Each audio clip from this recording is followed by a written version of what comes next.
They have a 10-foot buffer in their community. The 40 plus 10 equals 50, and therefore the lots don't become non-conforming. So we've addressed that through condition of approval, and we have an agreement regarding the buffer, the wall location, and the material within the buffer.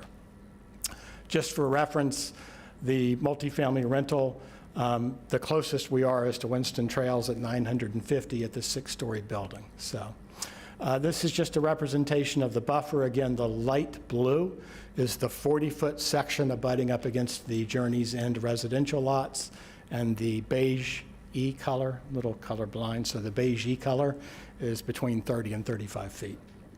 I'm not going to go through all the buffer sections. I did access. Let me just say that the part of the residential multifamily design is we've wrapped this building, so you will not be able to see the associated parking structure. I'm going to get through this really quick. This just shows you the difference. Whoop, going away. I got to go. I don't know what I'm doing now. It just keeps going forward. Why is it not going? Oh, there it goes. I'm being an idiot. That's why. No, I'm not. This is, there it goes. My apologies. Yep. I don't know. It's only going forward. Why is it only going forward? Thank you. Anyway, this is the 4-story design. Again, wrapping the building of the multifamily. This is a rendering of that multifamily.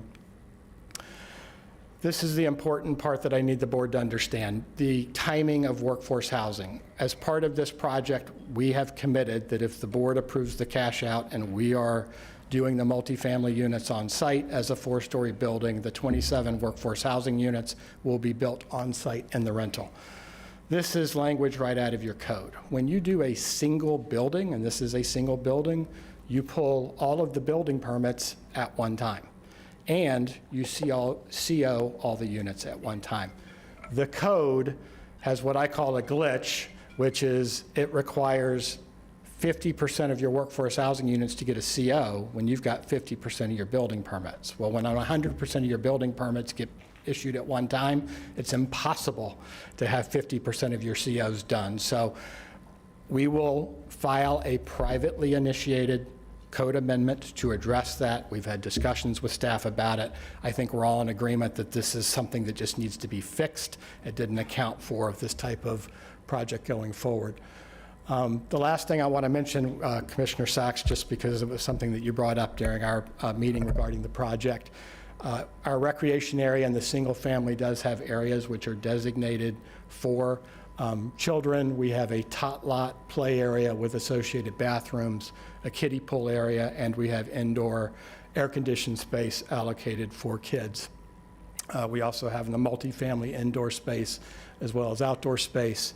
There are 8 daycare centers licensed and permitted within a 2-mile radius of the subject site. And with regard to other civic uses, the fire station's 0.7 miles away, and the police substation is approximately 1 mile away. I'm going to just end with, it meets all the standards. Your staff's recommending approval. We would request your approval. Thank you. Commissioner Sachs, you're recognized. You called me before I pushed my button. I knew you wanted to speak. Just because you mentioned it, I know. Good, thank you. I want to thank you for the long presentation you gave in my office. I'm always disconcerted when it comes so late in the game, because I would have liked to have worked with you and Cobra, and I want to thank Barbara Rush, who is here today, and all the executive board of Cobra, because I had a long conversation with them as well. Unfortunately, it's always late in the game. And I want to thank you, Mr. Rattery. You did put in something for children to play. And I'm sure that one day, you mentioned that there are infant care centers close by, because that's always an issue for young families, especially today. Of the 800 units, approximately how many residents do you predict will be living in this space? Well, the typical 2 and 3 bedrooms. What do you think? Yeah, it's the typical county mathematical formula, I think, is 2.39 persons per household. 2.39. I always wondered how the government got to with 0.9. Is that like a mother-in-law? Or? So we have a couple, say a couple thousand. people living in this area. Okay, and I appreciate your work on this. Your company does a good job. What I oppose is a cash out of the public area. And I know that Cobra has looked very carefully at how close we have a fire station and how close there's law enforcement. My concern is really very practical. Traffic is a mess. The biggest issue that people have today is traffic. Putting in over 1,000 people in this area, obviously, is going to increase traffic. And I discussed this at some length with our county engineer, who gave a very good analysis of what will occur at already failing roads. We will have additional traffic. You will not cash out on working on those traffic lanes, won't you, Mr. Rattiger? Rather than give us the money to do it, will your company work on making sure that we have turn lanes from these two, I think it's Hagen Ranch, and what's the name of the other road, Mr.? And Jog Road. So that, and there's going to be an installation of a light there, and that will help. My concern is this. If you make the entire area built out residential, and you have no area, public area, even though it's only 3.36 acres of public area, I hate to see that go, and I'll tell you why. We have a fire station that's close by. However, if that fire station cannot get to that person who is having a heart attack or the kid's in a pool, in the bottom of the pool because of traffic, then the residents who buy into this beautiful area are not getting the best that we can give them. It's up to us as representing the public. And I think representing the public, it would best suit the residents who are going to buy into your beautiful area to have that civic pod kept public. I know it cuts into as many units as you could build, but my interest is to the public.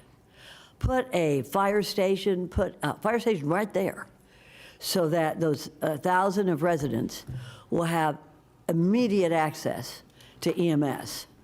And you know, law enforcement is also important, but when you have a kid in the bottom of the pool, you have a man who is, a woman who's having a heart attack, and they're trying, that EMS is trying to get through traffic. They don't use helicopters. They got to go through traffic. And I think that it doesn't suit the public use. I represent the public use. And I'd like to see, everything else is fine. And I know you know, we've done some good things for your company here on this particular site. But I think that the most important thing is to keep the public use public. Keep it public. And so I've asked you to do this before. Unfortunately, we didn't get to talk to each other till pretty late in the game. But would you consider moving forward with your application, but to keep that public civic pod, which is only 3 acres?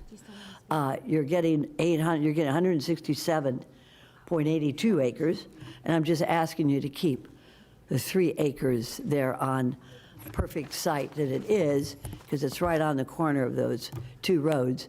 Would you consider that to keep it public, sir? This is a policy decision of the board. We have requested, pursuant to our neighbors wanting us to see that building go from a 6-story building to a 4-story building. This is the opportunity to do that. And so we have committed to them that we will go through the process and request that the cash out occur. A couple things to keep in mind. These civic sites, if you do take them, they're off the tax roll.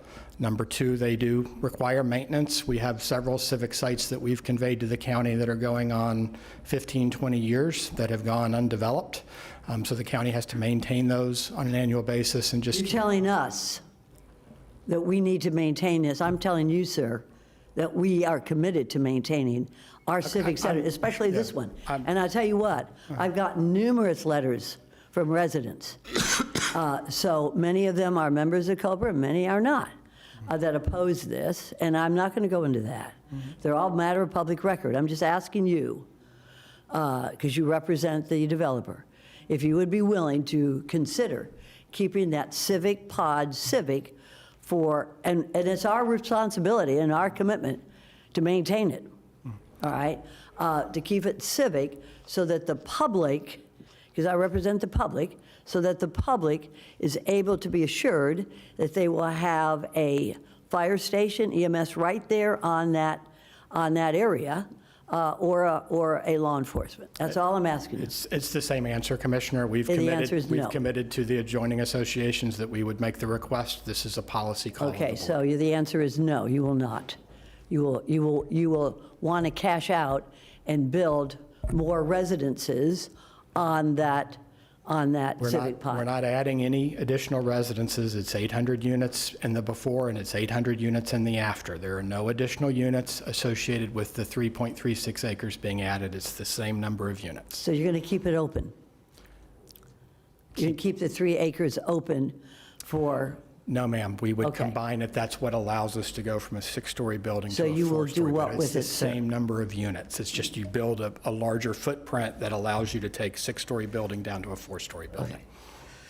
so the answer is no, you're going to cash out on it, you want to use I'm it? being consistent with what I represented to the neighbors, that we would ask for the board to do the cash out. We have done the paperwork necessary to do that, inclusive of the appraisal, and that's what's before the board this morning. Thank you. Briefly, before we move on, we're going to do disclosures real quick. We'll start with you, Commissioner Sacks. Thank you, Mayor. On my disclosures, on number 1, I have emails received and filed with the clerk. I have an in-person meeting with Cliff Hertz and Kevin Rattery, and I've done, and no other correspondence or interviews. Thank you. Thank you. Commissioner Weiss, you're recognized. Thank you, Mayor.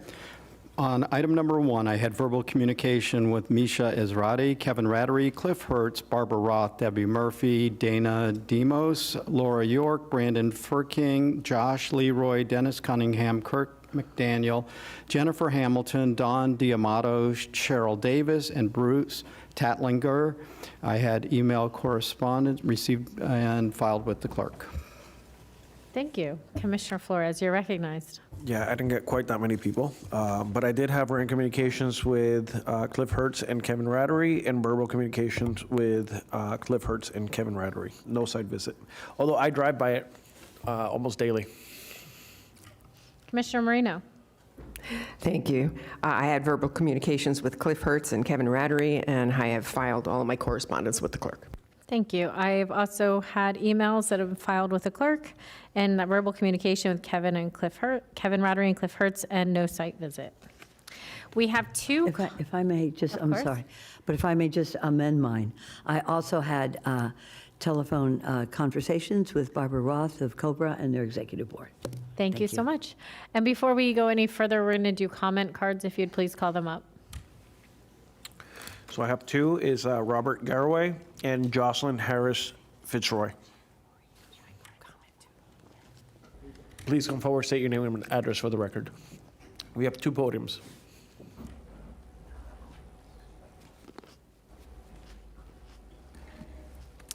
Good morning. My name is Jocelyn Harris Fitzroy, and I am a resident of Journey's End. I've been a resident there for 26 years. I'm one of the original homeowners there, and I'm here to offer opposition to this project. There are several reasons why. I know we only have the 3 minutes here, so I'll try to make it brief.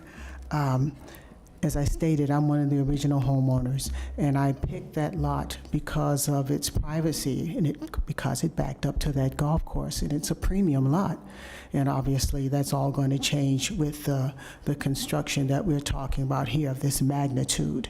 We're talking about GL has offered to put a 6-foot wall up and then maybe another 12-foot of trees.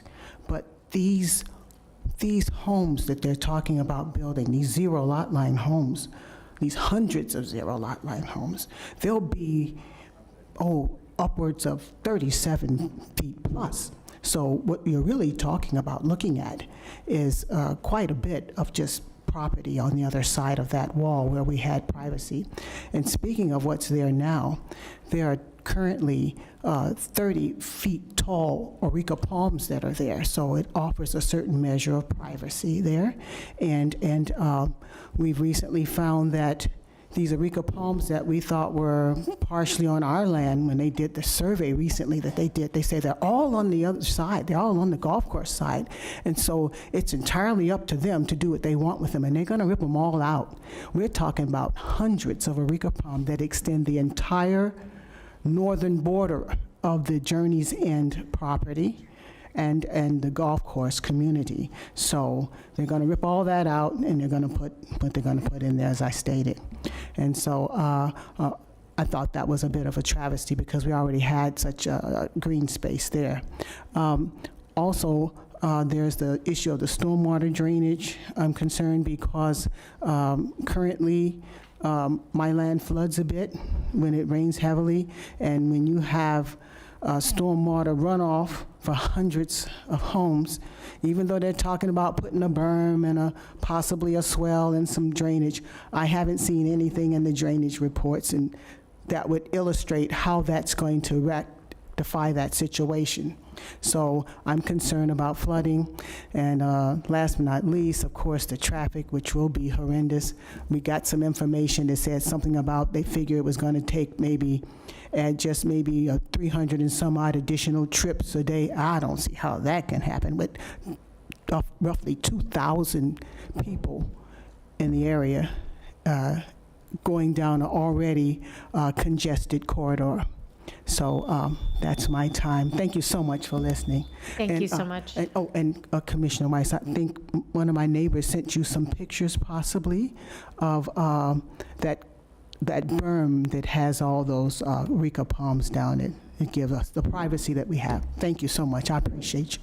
Thank you for your comments. Commissioner Marino, you're recognized. Oh, we have one more.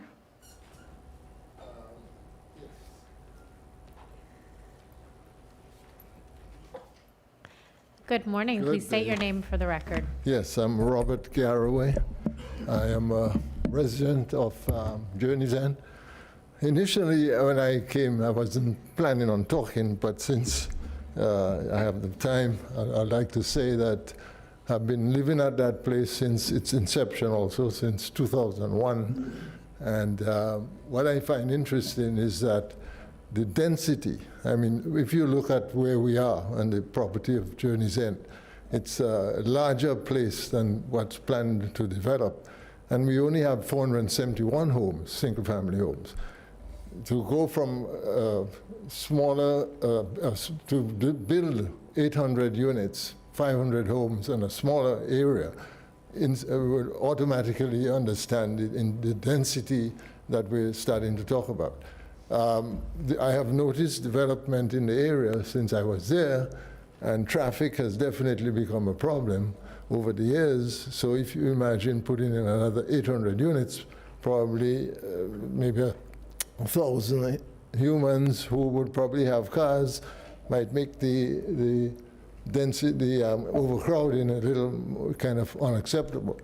Also, if you look at the school situation, the schools in the area already are crowded, so you'd have to find more schools for these younger folks that are coming in, and that could be a problem. Also, in terms of the architectural presentation of this place, there's no building in the area for at least 2 miles that is close to the height of what is being proposed. The closest thing must be at least 2 miles away, and the highest you will find is like 3 stores. So to go with a 6-story, which I understand now it's going to be 4, which is an improvement from 6, but you're still going to have the density because there's no indication that there's a reduction in the amount of people who will be living there. And I was surprised that when Commissioner Sachs made the recommendation that they agree to build an area for that would help in case you have emergency situations, the developer refused to accept that, which is kind of surprising. So I would prefer if at least something would be done with the density of the area, and reduce the density would be a much better situation to approve. So thank you very much. Thank you. Commissioner Marino, you're recognized. Thank you. I have a couple of questions. Kevin, how did you know? I don't know. Madam Mayor, just before you start, there are comment cards that were submitted by Winston Trails, Cobra, and Journey's End boards. So anyway, just FYI, they put in item B1 falls.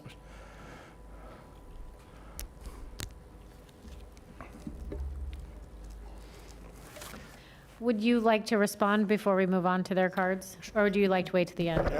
Whatever you choose, Madam Mayor. I'm Do you have a happy with that. question now, or would you like to wait?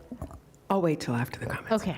Thank you. That is right. It's just title B1 instead of A1, but doesn't matter. I have Laura York, Brandon Firking, and Barbara Roth. Hi, my name is Laura York. I am the president of Winston Trails Foundation. I have a letter supporting from the board that I am authorized to talk today on behalf of the Winston Trails Foundation. We are in favor of this build out with the 4-story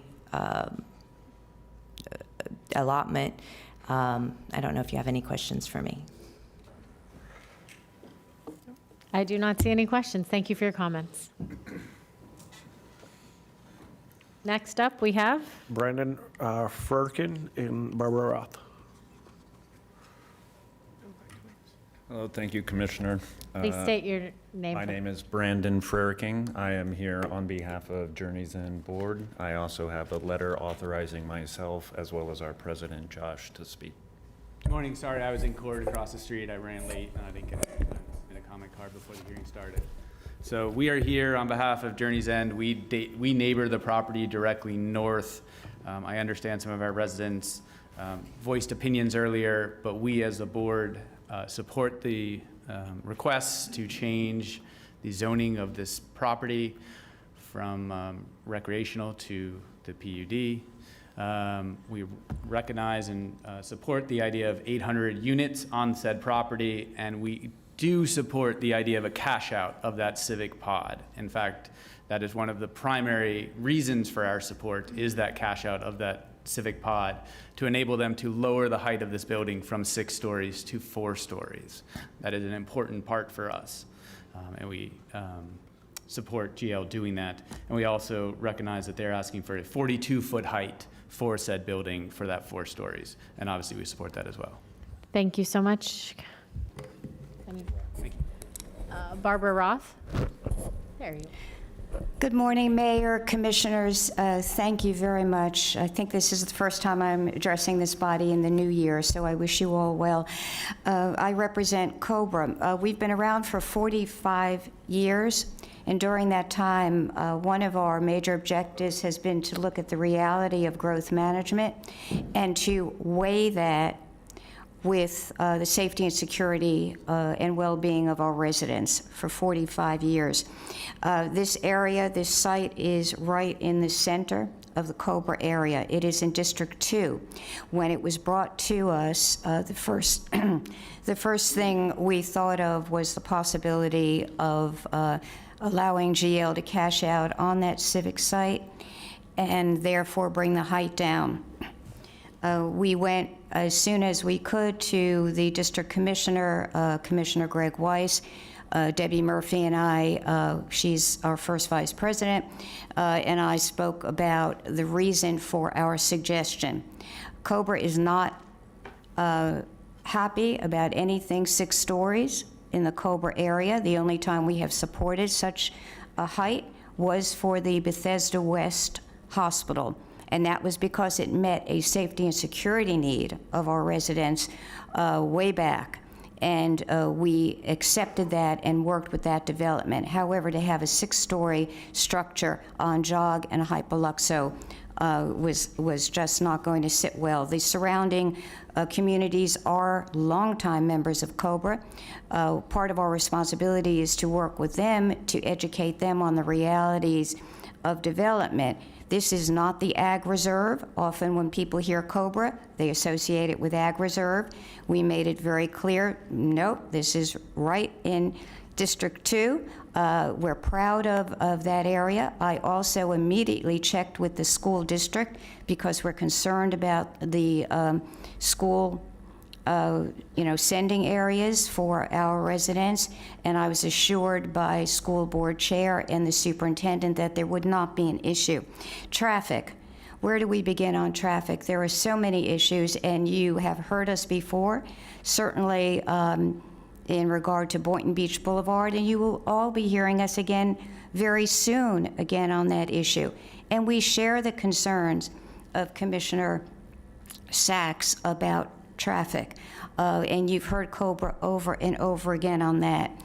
But we believe that the safety needs, because of the locations nearby of PBSO and the fire station, allow our residents in that area to be safe and secure. So I respectfully request that you approve this cash out. Thank you. Thank you, Ms. Roth.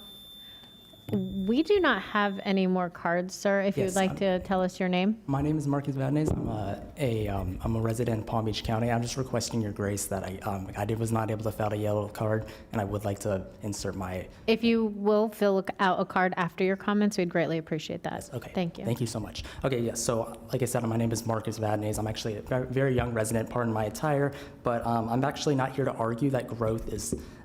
basically, it's inevitable because we're in Palm Beach County, but basically my concern is how we grow and how what we're going to permanently lose in the process. So this site was obviously previously a golf course, and whether or not golf remains viable, the land has functioned as open space and visual relief along this corridor. Once developed, that openness cannot be restored. So if this rezoning to planned development unit is approved, I strongly urge the board to require meaningful protections that preserve corridor character. That should include a substantial green buffer along the roadway, retention of mature tree canopy where possible, height limitations near the perimeter, and clustering of development away from the road so that the open feel of the corridor is maintained. Okay, I also am concerned about the request to cash out on the civic site. Physical land set aside for public use is permanent. A monetary contribution does not guarantee that future residents will have accessible civic space within this community. As this area builds out, preserving actual land for public use becomes more important, not less. The decision is not just about one parcel, it's about cumulative change. If redevelopment proceeds, it should be done in a way that protects long-term community character and avoids accelerating roadway expansion pressures in the surrounding area. And finally, I respectfully ask the board to prioritize permanent open space preservation and the thoughtful design conditions over maximizing build-out. Thank you. Thank you for your comments. Commissioner Marino, you're recognized. Okay, Kevin, now that you're back. What is the allowable density on this property? 838 homes. And you are proposing 800, 27 of which are affordable housing? Yes, ma'am. So you are building affordable housing in your project. Yoo-hoo, we like that. Now, the combination of the 27 homes for the audience, can you tell us where they will be? It will be part of the rental project. Okay, none will be the single family? Correct. Okay. And the cash out, how far are you from the nearest fire station? 0.7 miles? Less than a mile? Yes, ma'am. Okay. And by doing the cash out, and you said how many parcels do we have not in use? You said a reference of about 15 parcels that you have that GL has donated. That We've done. I didn't throw out a number. We've Okay. done quite a few where we've had a combination over the years of cash outs, and we've had a combination of dedications. There are several dedications that were dedicated 15 some odd years ago. Oh, I there's think the those were number. the Thank you. 15 that are still undeveloped, that's, county prerogative, understood. It was just for reference point. That's all right. We understand that in Gardens, we had 80 acres that had sat quietly for 20 years and now is a district park. So, but the burden of that was taken on by the city of Palm Beach Gardens. That is neither here nor there for this discussion. The cashing out would allow you, and this was in support, Ms. Roth, thank you for saying this, and you all too. With the cash out, you are able to lower the height of the building from 6 stories to 4 stories. Yes, ma'am. Okay, and that has no effect on the density. That is correct. Okay. Is there a bus stop near the residential? Near the rental portion? We have a bus stop designed as part of the design of the project, both school and Palm Tran. I have no more questions. You've answered them, all of them. With that, I will make the motion to approve. And motion to approve B1A and B. I have a motion by Commissioner Marino. Do I have a second? I have a second by Commissioner Weiss, and you are also recognized for your comment. Not for you, Kevin. Not yet, anyways. Yep. So, yeah, second for discussion. So, I received some emails and questions from residents, and so I'd like to ask staff if you can help address some of these questions for them. And we did hear from Ms. Roth, but can you verify regarding, their question came up regarding schools, and can you explain how we determine the availability of schools and the requirements when somebody submits an application like this? So as part of the review of all of our applications that are residential, the applicant meets with the school district. They've submitted a school capacity availability determination letter to us in which they have analyzed the capacities of the schools, and we've included that in the backup. So the school board is the one that analyzes it. So they've analyzed it, and what was their conclusion? They'll be under capacity. Yes.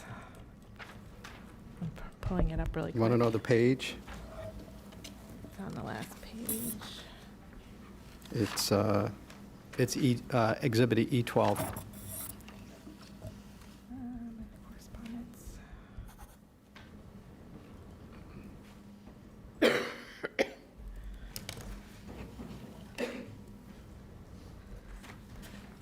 It is coming. Oh, there you go. School district staff recommendation. Okay. All right, thank you. As it relates to roadway and traffic, what is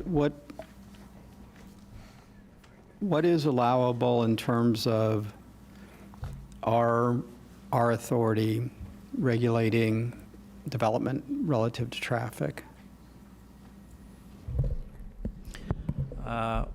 The county has a traffic performance standards, and every project has to meet those traffic performance standards based on capacity and the state statutes. So based on the state statutes, they meet the traffic performance standards. Okay, thank you. While we were, and then we heard from a couple of folks here. One of the issues that was brought up was drainage. Scott, can you address that, please, for Mr. Cantor? Sure. So I'm Scott Cantor, Director of Land Development.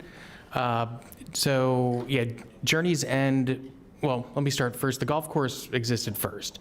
They had their own separate drainage, outfalls to the Lake Worth Drainage District, L18 Canal to the south. About 10 years later, Journey's End came in, and they have a total separate drainage system. They do not utilize the golf course for drainage whatsoever. So the lots that are actually on the south end that abut the golf course, there's an open space tract that separates the lots from the golf course, and the tract drains north through the Journey's End system. So there's really no commingling of drainage, and the design for the new development will be such that those lots that will be on the north end that abut the Journey's End, they will all drain to the south through their system, and then they'll be separated by a berm that is, we have a minimum standard, a minimum height based on a design stage for their site that would prevent, in storm events from the drainage to spill into Journey's End to the north. It'll all be directed south to the L18 canal. Okay, so the drainage, the new development would be responsible for all their own water and drainage. And if there was historical drainage onto the golf course, they would be required to take that. Yes, that is correct. The thing is, Journey's End is a fairly new development, and, they do have a land development permit and South Florida permit where they also have a perimeter berm.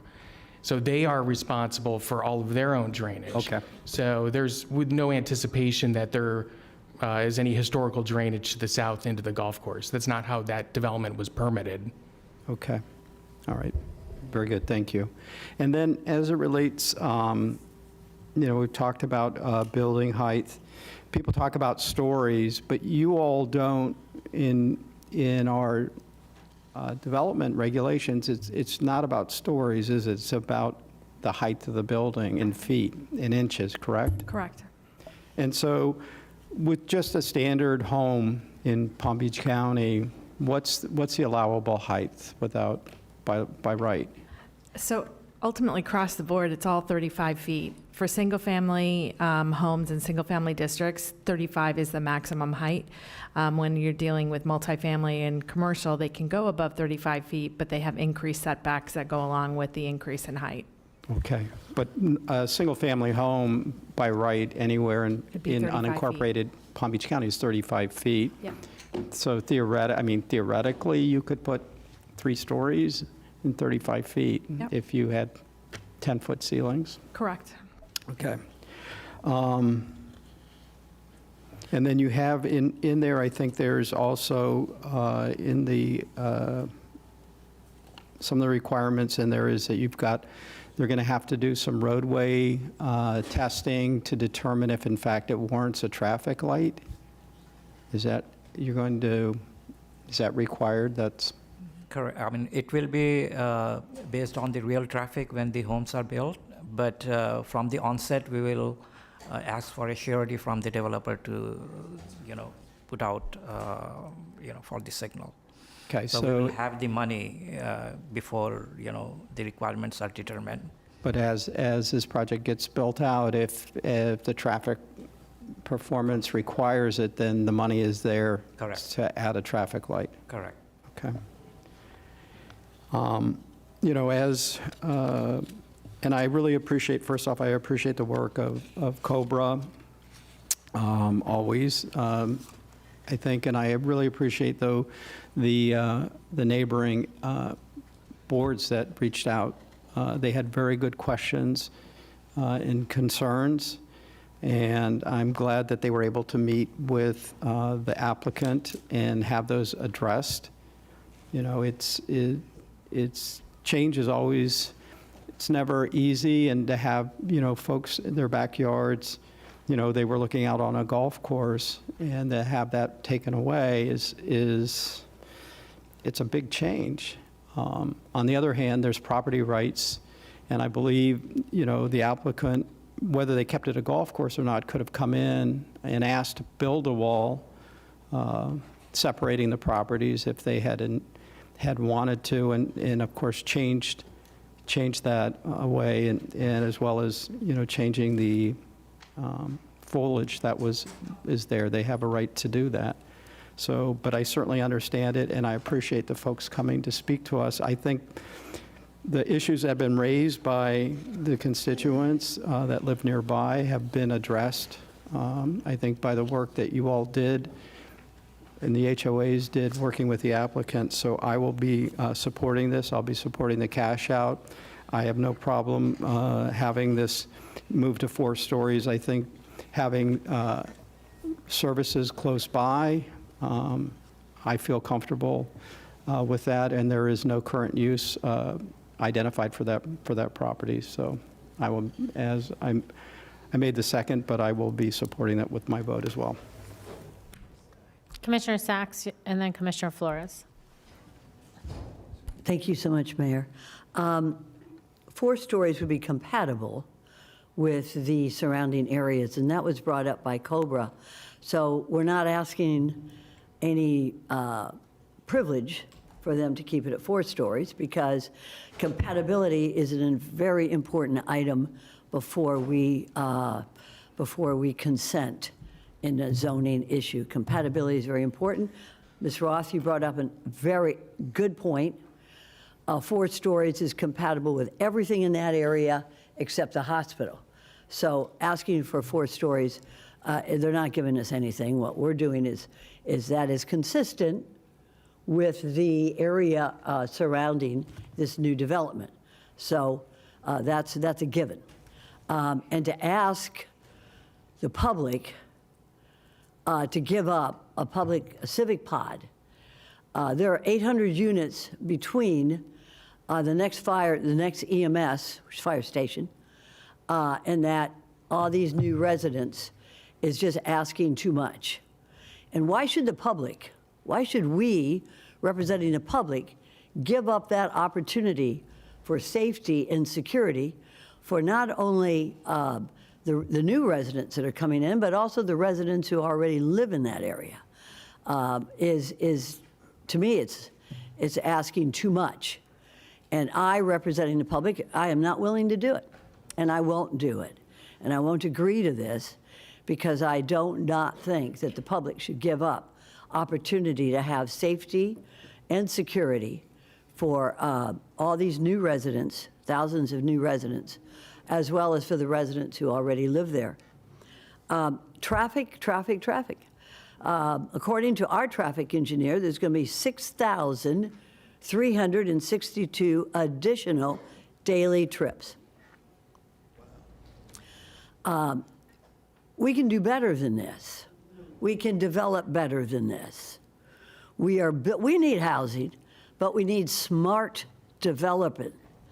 I don't want to say smart developers, because y'all are very smart, sometimes too smart. And we discussed this in my office.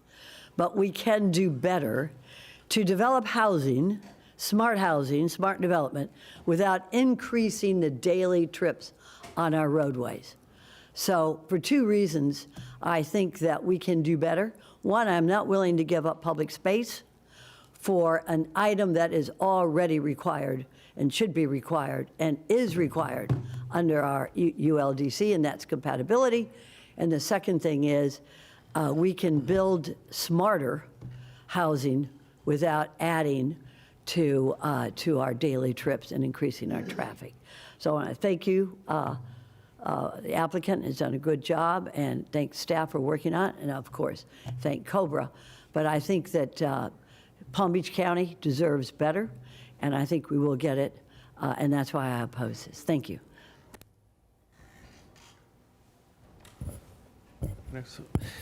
So I want to talk about some of the comments that Commissioner Sacks just made about civic sites. I agree. I agree with 99% of everything that Commissioner Sacks just said. When we are planning for the future, these civic sites are required, because we need to be able to provide the services to these residents that are being added to our community. As we look and we do the analysis, and I'm very familiar with this particular intersection. I used to live in Red Reef at Lake Charleston for probably 8 years. My district is just east of this particular site. So I'm very familiar with this particular lot. I know that there is a fire station right down the road, probably about a half a mile. Also know there is a PBSO substation right next to that, or a little bit further up or south by the Park Vista High School. So I know that there are services there. Right there also in that Park Vista area, we have recreation. And this is where I want to stick to here. That particular park is overburdened. If you go there in the evenings, there is no place to park. There is very little community access to that park because it's just saturated. So we do have to look at this, and it's part of this board to make sure that when we add more housing, there is a level of service that we have to maintain and look at. As far as safety, I feel okay moving forward with this particular project. But we need to look at Parks and Recs. We looked at the master plan for Parks and Recs, and we have a deficiency. So we can't cash out every single civic site, because I think we owe it to our residents to provide a level of service to our community. So I am gonna go along with this today, because from the safety side, we're covered. But I think from Parks and Recs, I don't think we're covered. I think there is a need in the area. I have had to drive around in that particular park for half an hour looking for a parking. What that tells me is it's highly utilized, and there's more people than there is access to recreation. So we have to look at that. And by the way, west of Jog and Hypoluxo has been developed very heavily, and there's no parks out there.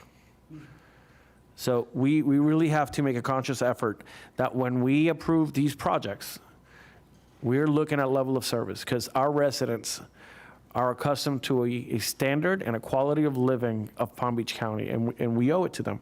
And we know from our recreational master plan, there is a deficiency that we're looming in Parks and Recs. So I wanted to put that on the record. And secondly, when we do the math for workforce housing units, sorry, Kevin, this is my thing. Walk me through the math, right? So they have to, for single family, there is 17 workforce housing units that are required, right? And then from the multifamily side, there are 10 requirements. That's correct. Correct? Yes. My understanding was, so that 17 plus 10 equals 27. My understanding was that when you went from single to rental, there was a multiplier. Is that not the case? That is true. By the way, Travis Goodson with the Planning Division, that provision applies when you are providing the units off-site. So Off-site. So off-site. if it's on-site, there's no multiplier. Correct. Okay. Correct. But if they continue down the path of the providing off-site, let's say the off-site exchange builder could do the 10 units as single family and do that, and then there's no multiplier. But if they provide all of the units off-site as rentals, then the multiplier kicks in. Okay. Okay, those are the questions I had. Thank you so much. We have a motion and a second. Are you, clerk, you good? Commissioner Marino, Commissioner Weiss? No more comments. All in favor? Any opposed? Please see that the motion carries 4-1.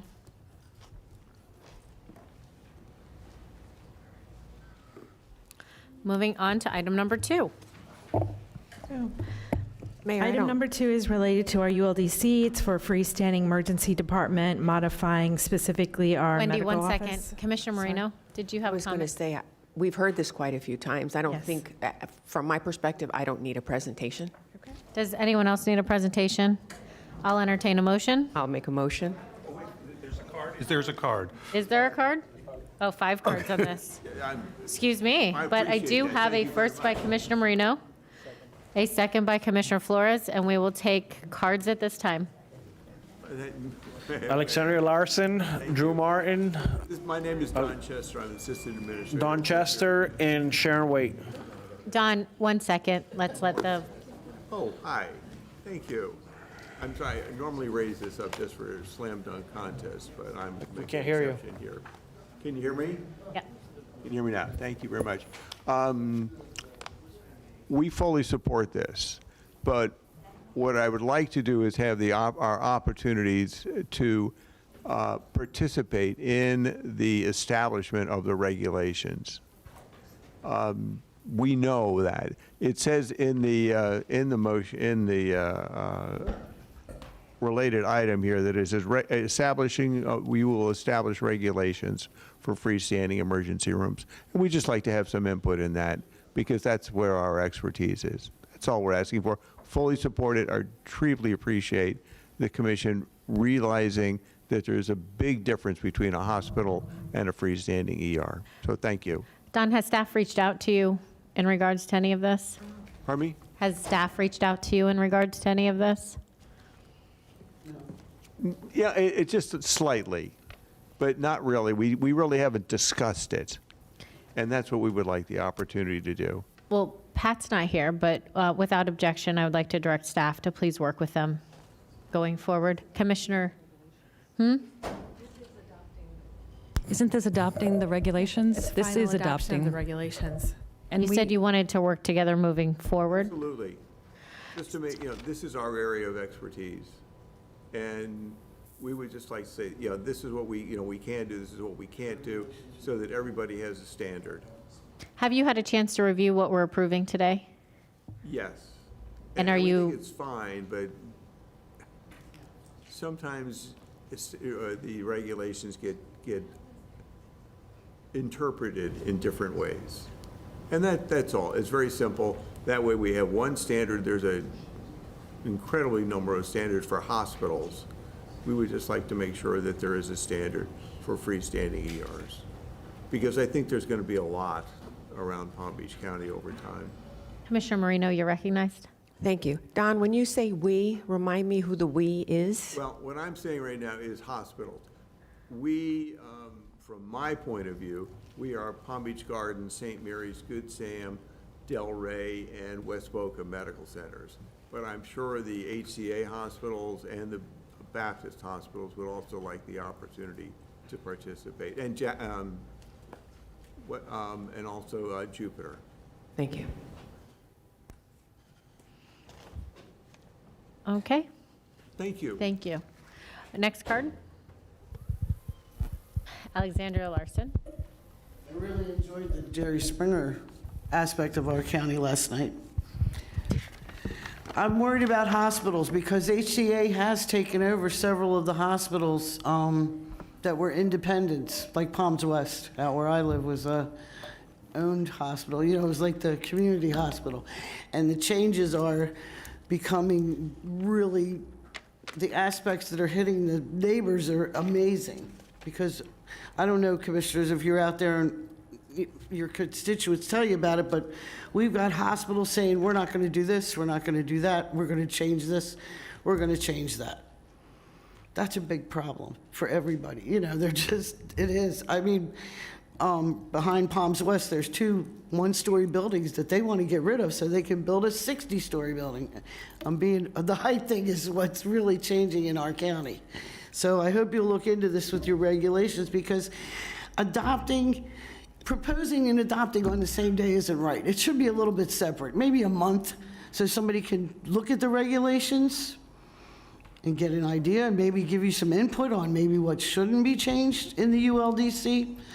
I think the ULDC's turned into Swiss cheese. It really has, because I always believed in the ULDC up until the early, 2004, 5, 6, but not now. Because we do this, we adopt and then we propose something and we adopt it on the same day. You can't do that. There has to be a breather period, just a breathing period, a week, a month, where the constituents can look at what you guys are doing. So please take that into consideration. I don't think you should be doing an adoption and everything in one day, because that's what, the other 4 items are on the bottom of this. The staff recommends, they recommend that you adopt this on the same day that you're recommending something. And I think there should be breathing room and where people are allowed to look at the backup and maybe give you some ideas that might work. I don't like what I see in the county today. I don't like seeing that we were doing an item here that had nothing to do with zoning today. And I wouldn't have found it if I wasn't just scrolling down an agenda where I would never expect to find it. Happened twice now because it hasn't. And my 30 years of coming, and maybe in the last couple of years they might have put it in, but no, we didn't put other things on other items on other agendas, because I've been doing this a long time. So please let the constituents have a look at stuff, please. Thanks. Wendy, would you like to address how many readings we've had of this? Yes, so this is a privately proposed revision. This went to Zoning Commission October 3rd and had a vote. It went to the Board of County Commissioners on October 23rd for Phase 1 for a vote. It went for permission to advertise on December 10th for a vote.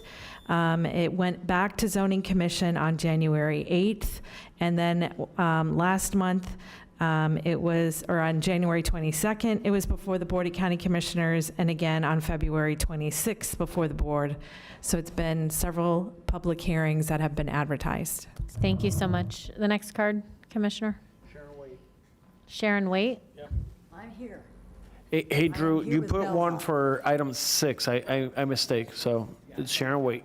Okay, when I see that picture up there of that emergency room, if that's what I've been there with a very sick patient one time, I took her in there. That's way down on Okeechobee City, way down east, way east of me, like 15 miles east of me. I live in the acreage, as you know. I'm Sharon Waite, by the way. And this change is ill-advised, and I know I'm way behind the 8 ball here. But if you're thinking of putting one of these things in the acreage on the corner of Seminole and Orange, I'm just saying, you're trying to take out that Walgreens that's right on the corner there? Because that's what you have to do to have that monstrosity. Wendy, would you like to address, do we have any applications to do this sort of? Anything in the acreage like that monstrosity there? We have an application in that is scheduled to come before the board next month at Seminole and Orange. But are they converting a Walgreens or are they building a new building? Building a new building. Where? Do you mind me asking? Seminole, Pratt, and Orange. Seminole, Pratt, and Where? Orange. It's a dead-end street right there. There are multiple lots in the Seminole, Pratt, Orange. I believe it's near the MUPD. dentist. Yeah. There's an open parcel. So there's a that's McDonald's left and over. then a dentist Across and then the an open street. field. Where's that monster gonna go, in back? It's a big, open I can, if area. you want, after the hearing. I live can right talk there. to- I know exactly what you're talking about. I Okay. live across the road. Yes, it's proposed right there. It's and it'll only a be before the two-lane little board. road. You gonna make that a monster street too?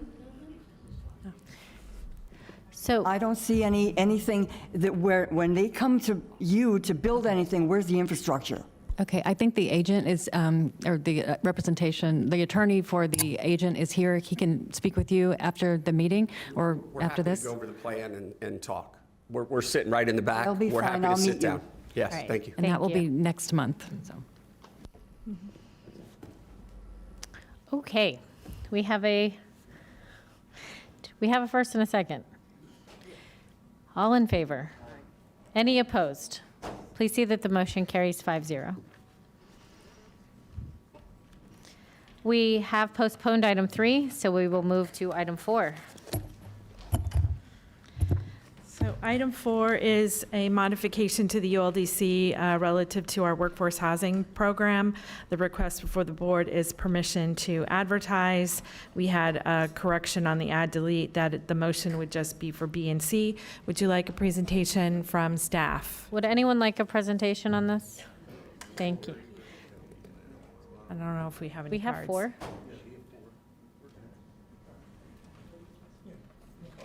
B and C. Oh.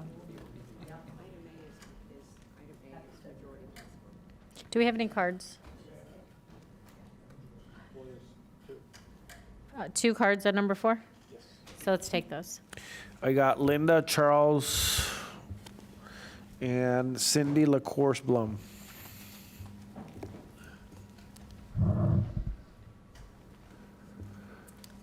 Good morning, commissioners. Good morning, staff. Good morning. So Please, this, please state your name for the Linda record. Charles, 218 Burst Street, Boynton Beach, Florida. And I'm with Partners for Housing, Palm Beach County. We're visiting them here today. Just want to say kudos to staff for bringing this item back. to ask for an approval to allow the restricted units for projects that are being built at 100% workforce housing, so not to have to buy back the workforce housing unit to meet the zoning regulations. So the nonprofits already struggle to develop for sale housing and selling them at the 120% AMI. So that will help them to reach some kind of economy of scale and reduce the cost burden when we are allowed to use those existing restricted units as part of the workforce housing. So I think in this case, in the affordable housing, instead of thinking of double dipping, maybe we should think more about leveraging. Thank you. Thank you. Next up.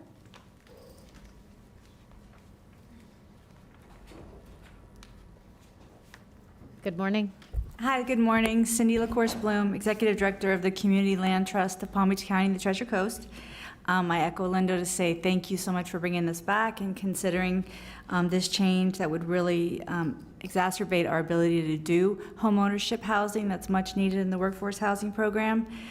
We went over this in detail the last time, but just quickly, how this current requirement works for a project is, I'll give you an example. We had a 20-unit development where our zoning was 15 units and we got a 5-unit bonus density. We chose, through the workforce housing program, we chose to do all the units at 120% below AMI, but because of that bonus density, we're required to do one of those 5 bonus density units for workforce housing. It is priced at workforce housing, but it has to be an unencumbered unit based on current requirements, and that's problematic because we don't have any market rate units to be able to provide an unencumbered unit, so that's kind of why we're asking for some clarification or some changes to the code to allow that and let us keep all the units restricted so that we can meet our mission. Thank you. Thank you so much.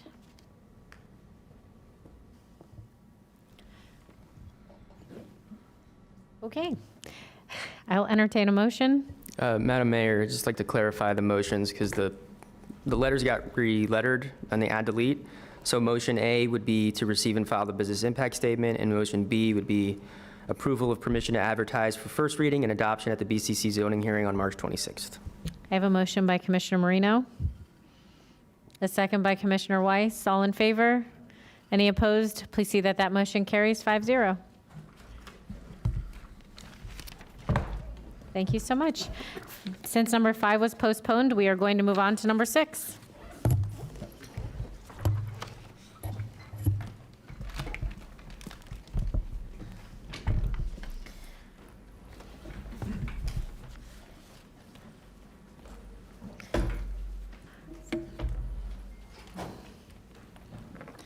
Before we, I'm going to ask for a motion. I think we're going to have some discussion on the master plan. Would we mind if we took 7 before 6? I'll entertain a motion to reorder the agenda. I have a motion by Commissioner Marino, a second by Commissioner Sacks. All in favor? Any opposed? Please see that that motion carries 5-0.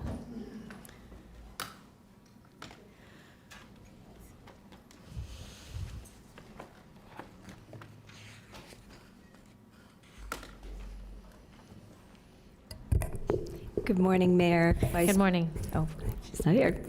Commissioners, Twee Shutt for the record from the Planning Division.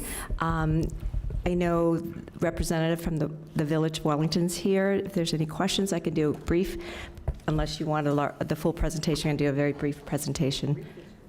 I don't think we need full or, I'm going to ask a few questions if that's okay to clarify a Not few a things. problem. It says here in our backup that there were objections by staff to annexation. Yes. So if we can go to the PowerPoint, which is, that's the briefing. There should be a PowerPoint. Yeah, that's the agenda briefing. So there are 2 processes in the works. One has been initiated, both have been initiated by the Village of Wellington. The first one was an annexation of just Artistry PUD, which is located approximately 1.7 mile Am I west. correct that they didn't meet the standards They for didn't meet annexation? under that particular statutes because of contiguity and as well as that it was not a developed parcel. So they met with staff on February 6th and asked if if the county would consider the ISBA process, which is an interlocal service boundary agreement, which under that statute allows a little more flexibility for the county and the village to consider coordinated services as well as annexation, future annexation, as well as consent with any of the property owners in there. So it allows staff and the village to negotiate while they're still going through the other annexation. So a point to note, the other annexation, they have to do 2 hearings. The first one has already occurred on January 12th, and the county objected to that. The second hearing will be on March 10th, so we reserve our rights to object as well for that. But in the meantime, we would like to offer for the board to consider the responding resolution to the village initiating resolution. This responding resolution must be adopted within 60 days of their initiating resolution. So the village has already initiated and approved that. So we would ask your consideration so that staff can start negotiation with the ISBA. What happens if we don't approve this? The statute requires, question my head. Darren can. Yes, please. Darren. Right, so all we're approving right now is a responding resolution that just obligates us to negotiate in good faith with the village. We have to approve a responding resolution. The statute says the county shall approve a responding resolution, but that does not mean that at the end of the road, we enter into an ISBA. We negotiate with them.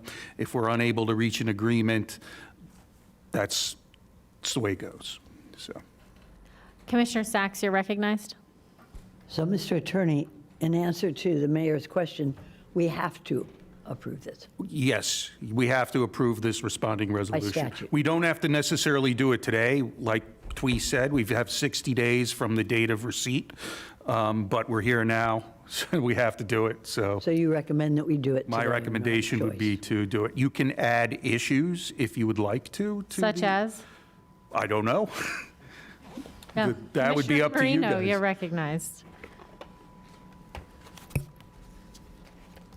No matter what we do for this particular piece of property, the north end border of this property, the property of Arden, needs to have an exit. We are setting ourselves up for failure when you have a development that only has one entrance and one exit. So my direction or recommendation to staff is you figure out a way, and I know we're working on that possible extension of Okeechobee Boulevard, but there needs to be an additional exit out of these developments. Thank you.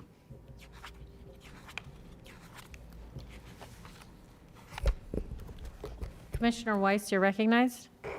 Yeah, just to Commissioner Marino's comment, my recollection is that there was, when we approved the artistry parcel for development, we included back in there was right-of-way dedication for a road. And so my question would be, if they annex that, if it were to be annexed, that dedication would still exist? Okay, so if it's annexed, then the village would be responsible for the zoning and the planning of that property as soon as they adopt a comprehensive plan amendment bringing the property into the village. So they could potentially get rid of that dedication. Yeah, they could undo what we've approved. So the point of the ISBA is to negotiate those issues. We would have the opportunity to negotiate the terms of the annexation. And so I think in that respect, this might be a better process than just a straight up annexation with consent from the landowner. So, okay, I'm glad you made that clear, because I had assumed that if we had entitled that land as such, that it would stay with it, but. That would be up to the village after annexation. Okay.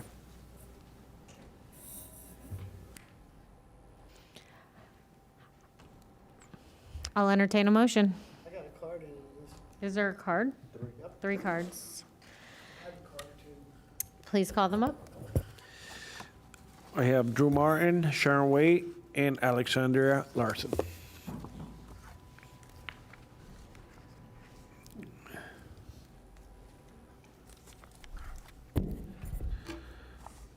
Go You ahead, want to go Drew. first? I'll go. Sharon Waite, Waxahachie, Florida. This looks like encroachment to me. I don't think they should be able to jump over the pond. Maybe that doesn't make sense to you, but the way it looks to me is Wellington is looking to encroach on what we have in the acreage. It is not appropriate, and they don't fit in. Their way of doing things over there are totally different from what we have. And that's my opinion. Drew Martin. Drew Martin. I'm here on behalf of the Waxahachie Group of the Sierra Club, represent Palm Beach, Martin, and St. Lucie counties. I'm opposed to this, but for the reasons that Sharon just mentioned, but it just seems to me that Wellington's already big enough, and it's already got enough density and traffic problems. And this seems to me will add to all those problems and carry it over into the acreage area where this is near. I'm not sure why the county wants to give this up. What do you gain by giving this up? Nothing. It doesn't make sense to me. I'm disappointed when an attorney says you have to approve it, because then what's the purpose of having thinking, intelligent people sit on the commission if they have to approve things? Then they're no longer anybody could do it. You could put 5 rabbits up there that could approve it. So, I don't know, but I guess the attorney knows the law. I'm not a lawyer, so I'm not going to question his legal abilities. But I do think that this area should be left in the county where it will fit better into the county's plans. Once the county gives this up, it looks like the county's going to have no control over it. And I suppose you'll negotiate, but Wellington may just decide to tell you, forget it, and ignore everything you say. So for those reasons and what Sharon said, I would oppose. Thank you. Thank you. The county staff already said this was inconsistent. It also says in here that it has to be done for urban purposes. It's not urban out where we live. I know Arden likes to forget who we are, but we're 17,000 lots over a big piece of land, a lot of land. It's not all crouched in on one spot. Ms. Larson, just to clarify, that's for annexation, so they changed what they're asking for Yeah, now. well, you annexed something that was illegal just to the east when they only had 19 votes, and in our charter, it says you have to have 25. You guys ignored that completely. Your voting people voted, you ignored it, and you ignored it. You did. They voted 19. Your charter says 25 have to vote for it. So the annexation wasn't good to begin with. That's your charter, not mine. I didn't write the charter. It's just what it says. And urban purposes, this is not an urban area. We spent last night arguing about what's out there, the aggregates and mining. And a lot of stuff was done really egregiously. What kills me, commissioners, is I'm going back to college again from 2004. And I don't know if you remember the results of what happened in 2003 and 4. A couple of commissioners left the dais. All I can pray for is it happens again. We find what's wrong with everything and fix it. Because I don't want to do it over and over again. We just think we're going to forget it. We forgot what happened. Because Wellington jumped it's like jumping the broom. They say jump in the broom when you're married. And they did. They don't belong on the north side of Southern. It was done egregiously. Nobody was notified. There's a bunch of stuff we don't get notified for. And I think the constituents deserve to be notified. And Basehart, I heard a lot of stuff about that annexation and everybody what they were doing. But the one thing is that should go back and be reviewed by our voting people and you, our commissioners, because it was done incorrectly. If you got to have 25 votes, then you better have 25, not 19. And then this is here, and it says urban purposes. It is not urban out there, We are not urban in any way, shape, or form. And we kind of like it the way it is, you know? So hopefully you'll take that into consideration, because when the comprehensive plan was done, they sent out cards and asked everybody how they wanted to live. And they listened for a while. But I mean, if you want people to go to court, if you want to get sued, if you want to have a hard time, we're going to have at it anymore. We're tired. We're tired of they think you forget. Because, you know, the little thing that's up here, you know, there's something up here next. And we're doing the best we can, commissioners, but we should be notified. And it should be done correctly. Darren, is there something in our charter that says that it requires 25 votes? No. No, it does not. I have it in front of me. Hold on. Would you I have it in front of me. clarify Yes. the information? So Section 7.1 of the Charter discusses voluntary annexations. If the area is in what we call the unincorporated rural neighborhood, then it requires a supermajority of the vote to approve the voluntary annexation. And then it goes on to discuss areas eligible to be designated by ordinance as unincorporated rural neighborhoods must be located in the unincorporated protection area and are limited to recorded subdivisions and antiquated subdivisions as defined in the Palm Beach County Comprehensive Plan, located in the exurban or rural tiers of the Palm Beach County Comprehensive Plan, and other residential neighborhoods located in the exurban tier and rural tiers with at least 25 dwelling units as of the effective date of this charter amendment. So you do not need 25 people to vote to be annexed. It's just to qualify as an urban protection area or whatever it is, there has to be at least 25 dwelling units. Just for the record, I was not in favor of that annexation originally, but again, ultimately, all the residents showed up who wanted to be annexed into Wellington. And That's correct. Again, it is our job to represent those residents. So now, this is coming before us again. I'm still not in favor. I do not see the benefit to the residents for annexation into Wellington, and that's where this is heading. Just our ability to negotiate is what we're voting on today. Correct. You are not voting on an annexation. You're just voting on the negotiations. The annexation will still require the consent of the residents of the various areas that would be subject to annexation. But could they take that vote before that property is developed? Because then those residents, future residents, would have no say, right? So the current owner, they have not developed the property. So as part of the ISBA, they could consent, the current owner, and consent to annexation. And if this board approves the ISBA that approves that consent process, then yes, they Could would. they get an annexation then on one vote? Essentially, yeah, as the property owner. It's, So essentially, voting on approving this, we're giving the property owner the ability to make a single vote to annex? no, you are not. Because, first of all, you do not have to enter into the ISBA, right? You have that discretion not to.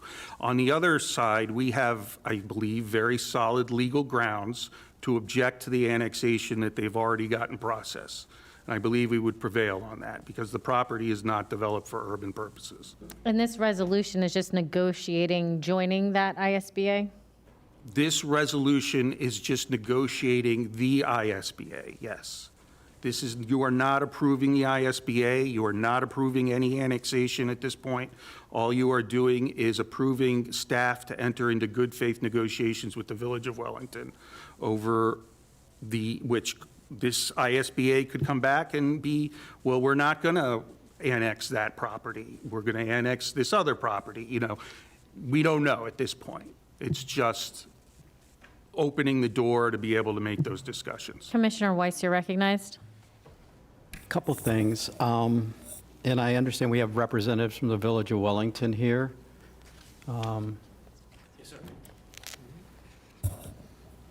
Hi, good morning. Tim Stillings, Planning Director for the Village of Wellington, and thank you for taking up this item this morning. As Mr. Lester said, this is an opportunity for us to begin some negotiations and discussions with county staff, ultimately to bring an agreement to the County Commission to address the opportunities for annexation that our council continues to pursue.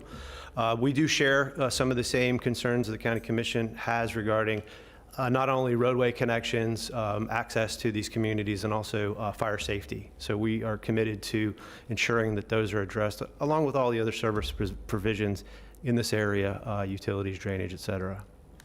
I appreciate that. My recollection was when you all, or when representatives from the village came and regarding the other annexation, and I was with the mayor, I think, at the time as well, and not being supportive of it, but I'm always willing to put something, and, you know, at that case, I was willing to listen to what the residents had to say, and so I agreed to move that forward.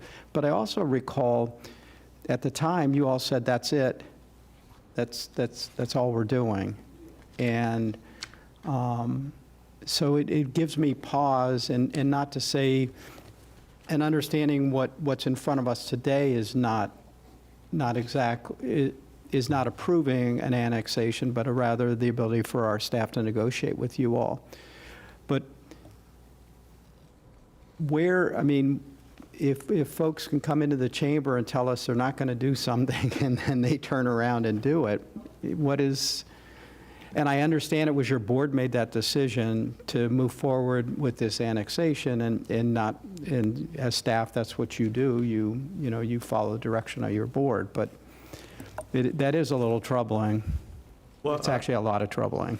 Commissioner, I apologize if there was any miscommunication. I think the message was that at that time, that's all we were pursuing, and that we've been open and clear that we're engaging in any interest by the property owners north of us who want to join the Wellington limits. And so while, again, I apologize for any miscommunication or misunderstanding there, I don't know that we were necessarily saying that was going to be it. Okay. That's all that we were entertaining at that time. So then to ask, I mean, what is, and I know you're standing in front of us today saying that you have the same concerns, but what assurance would there be that in fact that land, that was dedicated, so we approved development back there, the land that was dedicated for the right-of-way will remain, so that in fact, I mean, because it is an issue to have another egress and ingress to those communities. Well, the first assurance is that as part of the annexation, the county's approval is staying intact. We would then implement your approval until subsequent changes are made. They have asked for some modifications to their plan, but that's not related to the roadway. But we will ensure as part of the agreement that those commitments are made, and that not only related to the roadways, as I mentioned, other conditions regarding fire safety and other utility services as well. Okay. All right. I appreciate you being here and being able to comment on that. So, but I think you're hearing from the board, and I'm sure you'll take back, and I'm sure your folks back there's deep concern about what all's happening, at least for me, but I think my colleagues are sharing it as well.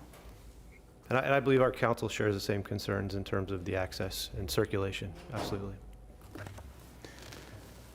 Thank you, Commissioner Weiss. What guarantees, so one of the things that's very important to myself is that we do not cram high-density housing next to agriculture. The two are not compatible. Even the property just east of Arden, if you look at the site plan, it goes all the way back to, I believe, up to 1 and 3 acre lots as it gets closer to 5 acre lots. And they reduced those numbers by almost half in density because, again, roads, infrastructure, all these problems we have already. What guarantee do we have that this isn't going to end up being a lot more dense?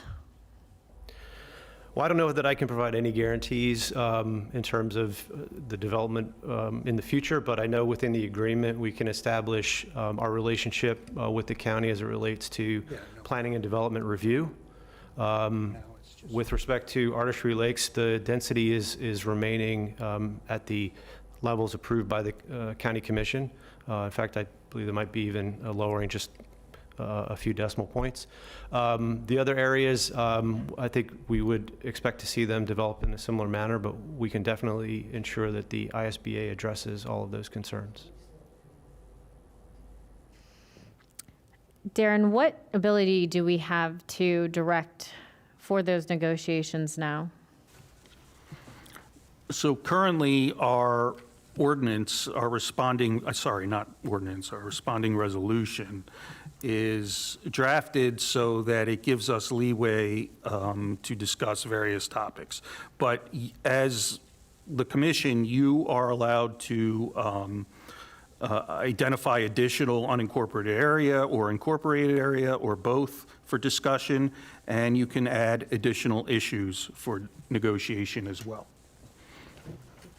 Well, can we add, right, if we enter into this resolution, that the road, we would want that road right-of-way to stay Yes. intact? Can Yeah, we you could add, that we would want density limits?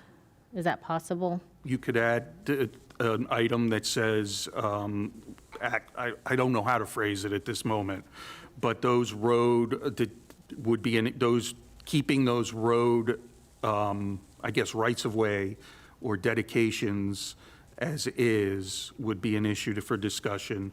And keeping densities at levels consistent, however we would phrase it, but we could add those as issues to the responding resolution.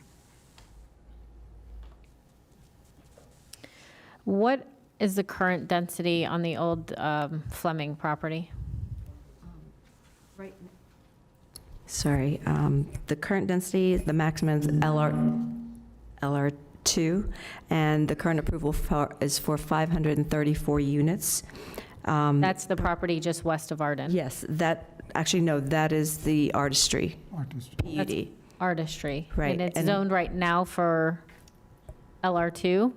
Right now in the county's code. Got it. The- So this is that, Yeah, I think on page 4 of your handout, it compares right now what the current planning and zoning is and what the Village of Wellington has proposed for so I would Artistry. like to, if that's the zone, like, I would like to, again, a part of those negotiations, not go any more dense than what is already currently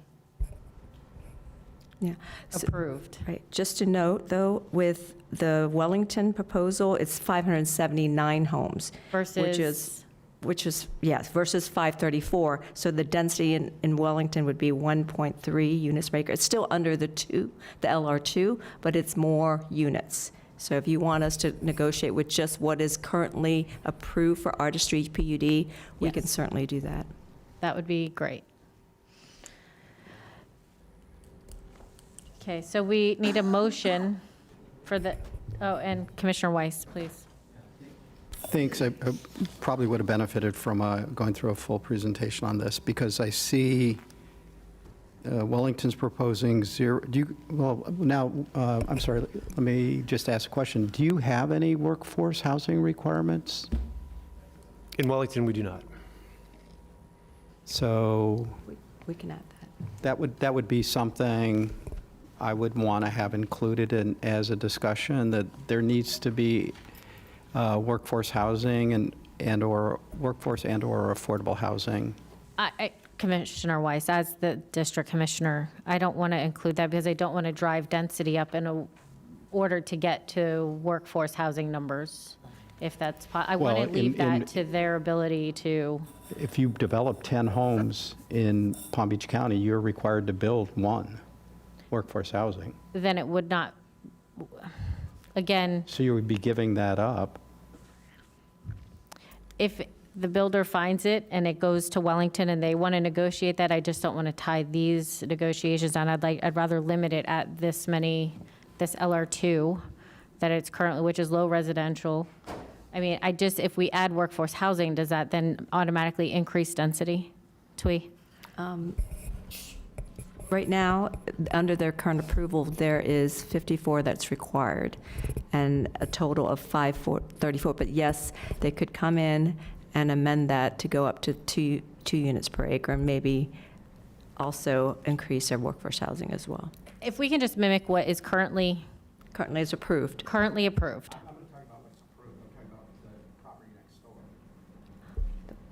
Property next, the We're talking about what's Artistry Lake is what's allowed on the current property.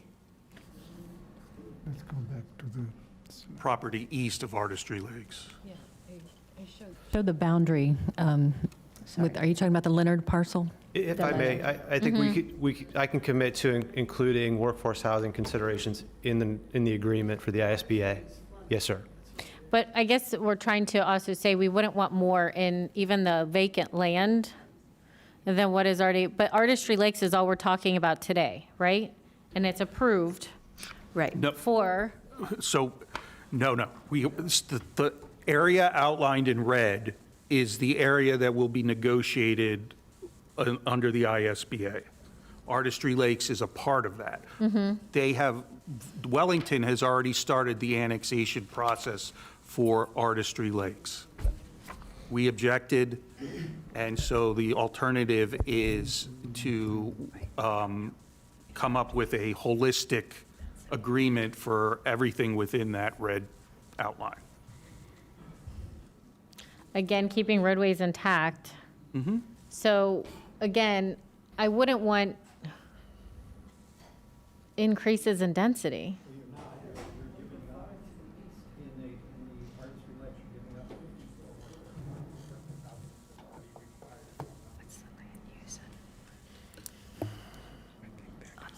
Yeah, if you would like to repeat. Yeah, let me repeat that. I'm just saying, so in the Artistry Lakes, based on what's in, just on what they're proposing in their plan is to eliminate the 54 workforce housing homes that they're already required to build under the agreement or the order that they have from Palm Beach County. Then you've got the land adjacent to it and. But if they can do that under the current, right? They would have to. They're having, right now, under the order, they have to build 54 workforce housing homes. And you want to keep that intact, is what you're saying? I want to keep that intact, and I want them to also, if they do move forward with the annexation, that they agree to have workforce housing on the other parcel as well. I mean, we're trying to find a way to make things affordable for people here. And if there's a successful negotiation and what the representative, and I'm sorry, I forgot your name, sir, Tim, what he was saying is they would agree to continue to keep the 54 workforce housing homes, so without increasing the density. Well, Commissioner, if I could clarify, my commitment was to including workforce housing in the ISBA. The decision on whether or not it would remain in Artistry Lakes would be a council policy decision.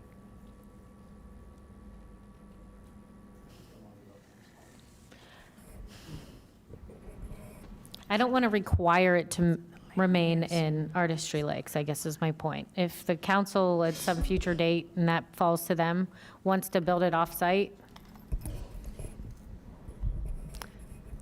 And yes, I'm sorry, just add also the current land use for the adjacent eastern property, Leonard property, is RR5, which is 1 unit per 5 acres. So just, I'm sorry, and you said that, could you repeat your question again? I'm sorry. It's okay. Commissioner Flores, you're recognized.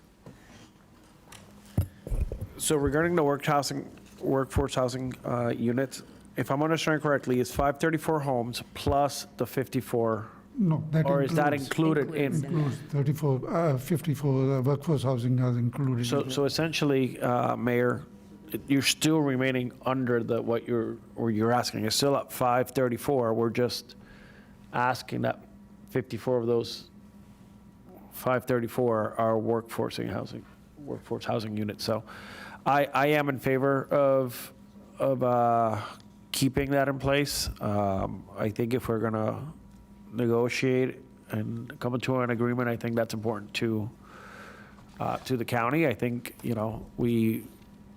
every little bit helps. So so let's say we agree to putting on, leaving workforce housing intact with these negotiations.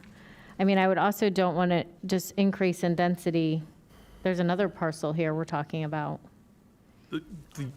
Yeah, the parcel to the east of it.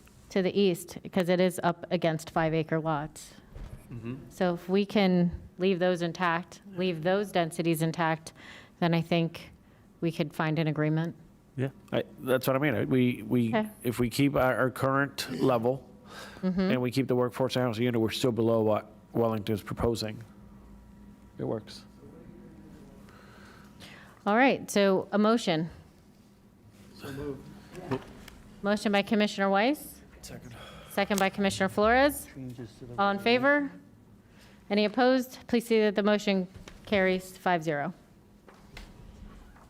So just to clarify, the the motion is to approve the resolution as it is currently presented to this But board. also negotiating the right-of-way and no increases in density. Right, and so that we understand, I believe yeah, but the resolution would, I believe, contemplates that too, because it talks Yes. about, Tweet, please. Yes. Yeah, Yes, it so- discusses responsibility for road ownership, road rights-of-way, construction and maintenance, including streetlights. So Okay, I thank think you. we understand that that's includes those road rights-of-way to the north. We are clear. All right, master transportation plan. All right. Thank you so much. Yes, at the request of the board at the February 4th comp plan meeting, that the consultant, WSP, for the project bring back more detail and technical information on how the process has, been going on, as well as leading up to what the board will be seeing in the future. So with me here is our WSP team.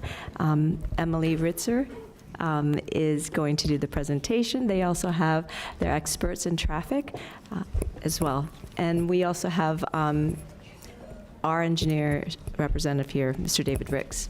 Thank you. I'll turn this over to Emily. Yeah.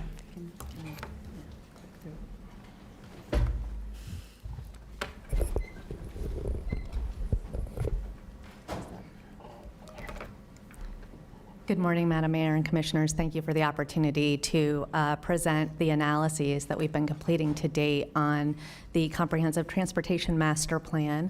I think we're waiting for the presentation. There we go. Great. Thank you. Just starting this off quickly, I just wanted to let you know where we are. This is the methodology and the process that we've been following for the plan. We are currently in the second box on this slide, so the needs assessment piece. And then you'll see we'll be moving into prioritizing the recommendations and then ultimately bringing that into a final plan. There are some information slides at the beginning of this that I'm going to skip over so that we can get right into the analysis piece, but if there are questions related to that, we'll be happy to take that once we get through this. So with that, I wanted to jump into the analysis that I'm just going to ask that you pull the mic a little bit closer to Okay. yourself, please. No Thank problem. you. Is that better? Yeah, Great, perfect. thanks.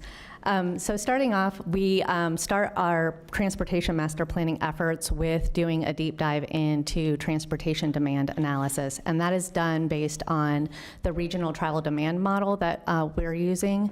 And so that really sets the stage and the baseline for how we're looking at the transportation system as a whole. So just to give an example of some of the data that's come out of that, we start with the 2025 information, and what you're seeing here is the level of service in 2025. Level of service is a measure of congestion, of how we're looking at these different corridors. So anything that is E or F is where we start to see failure in the system with congestion. So C and D are typically considered acceptable, but as you get farther into that scale, that's where we start to see degradation of service along those corridors. So as we move from the 2025 into the 2050, this is a predictive model that lets us look at what happens over time time. One of the things that's included in this 2050 data is what we call the existing plus committed projects. So projects that have funding already associated with them are accounted for in this. So this is the model after that has been taken into consideration. So moving on from that, we wanted to share some of the examples of the other types of analysis that we've been doing. And so we've also been doing some scenario testing on certain types of corridors and projects. So one of those was the Okeechobee Premium Transit Corridor. And what we wanted to look at is if we implemented bus rapid transit or the light rail transit in this corridor, what system-wide effects might that have? So you can see from the table here the type of information that's inputted. And the next slide shares an outcome of what that scenario looks like. So what you see in blue is along the corridors on Okeechobee and State Route 7 that we will see a decrease in traffic when that service is implemented, but we also have a traffic diversion that occurs. So what we learn from this is what do we need to take into consideration if something like this is moving forward, that there may be additional improvements or recommendations that are needed, but it also gives us an understanding of what happens specifically on those corridors to vehicular traffic. So in the next slide, what you'll see are some of the outcomes of that analysis, where we get into the trip delays, what type of delay is along there, and also the changes in the travel time for people that would normally navigate within those corridors. And then you can see that you have a change and an increase in that travel time that is taking people to travel in the corridor. So this is the type of analysis as we look at some specific targeted areas that we can continue to do on other corridors to move forward. The next piece is a corridor analysis that we did where we wanted to focus on where the greatest needs are within the county. I want to be clear that when we talk about this, we have done a detailed segment analysis of all the entirety of the network. So this is a sampling of that. So we've done this in a two-step process. The first step really started with when we looked at that 2050 data from that level of service. Where do we see the greatest amount of congestion, and what are those high-use corridors? We also took into consideration the freight network in the area and other projects that are being planned that may be able to be accommodated, as well as looking at bicycle and pedestrian facilities so that we have a true multimodal look at it. After that first step, we had about 12 corridors that we looked at that kind of rose to the high need area. And we took this out then to our committee. We have a technical committee that's been working with us through the life of this project. And we shared this information with them to receive feedback. And then what you see next is the step 2 corridor analysis that we completed. There's a few pieces that we added as we moved into step 2. That was balancing between the commission districts to make sure we had countywide coverage. We also did a comparison of that 2025 and the 2050 level of service. So you can see that you moved from having acceptable level of service in many of these corridors into a degradation. And then also how the level of traffic stress is how we measure the bicycle and pedestrian facilities. So that's really an ease of comfort for using those corridors. And so if there was a high level of traffic stress on those corridors, you see the check boxes there.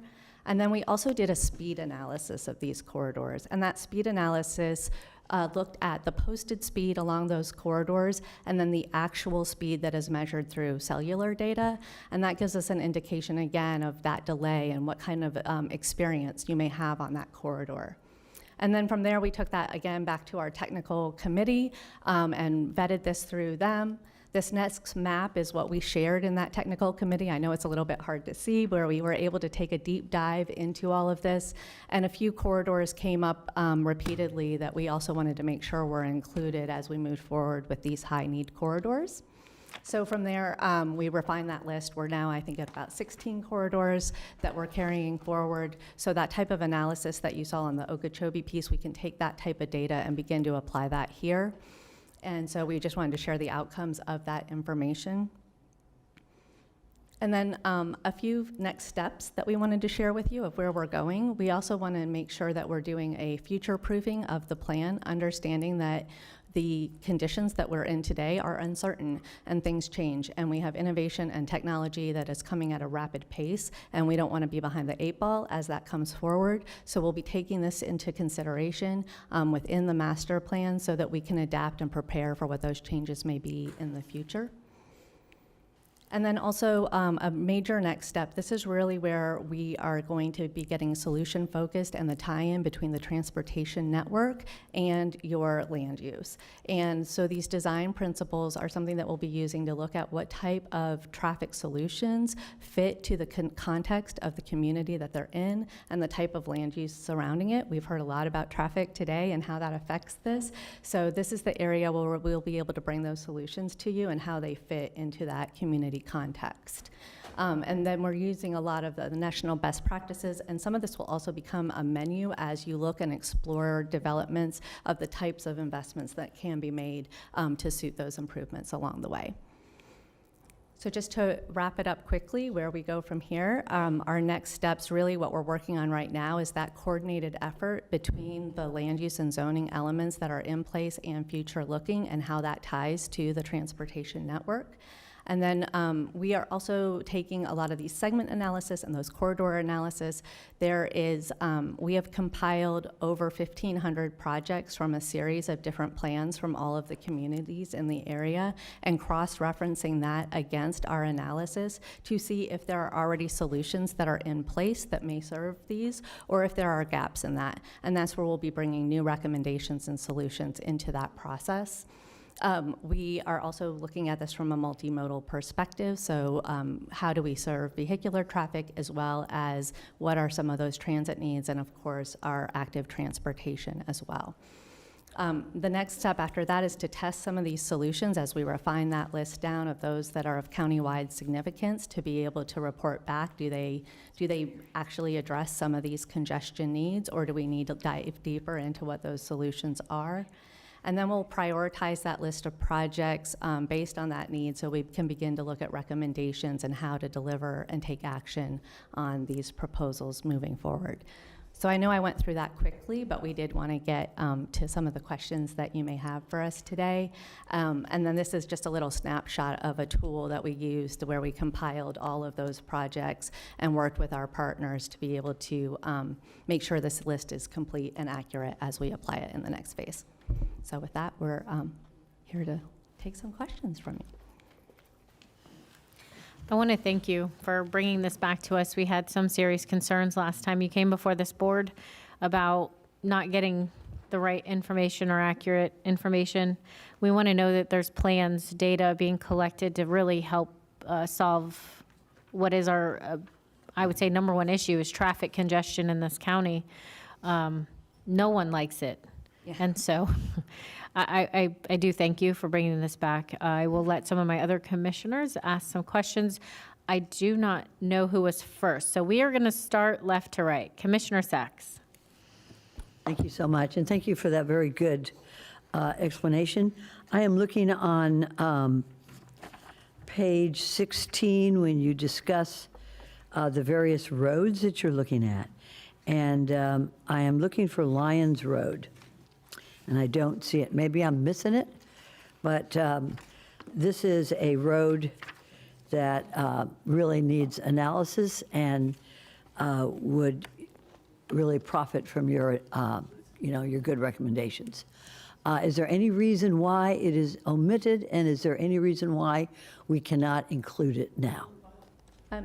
So on this piece specifically, we were highlighting those that had the basically the highest needs or showed the greatest level of degradation. If it's not on this list specifically for that task, that doesn't mean we aren't looking at that corridor, but we can come back to you with some additional information on. No, I don't want you to come back with me. I want to know why Lyons Road, which has there is a corridor, Lyons Road, Timbers.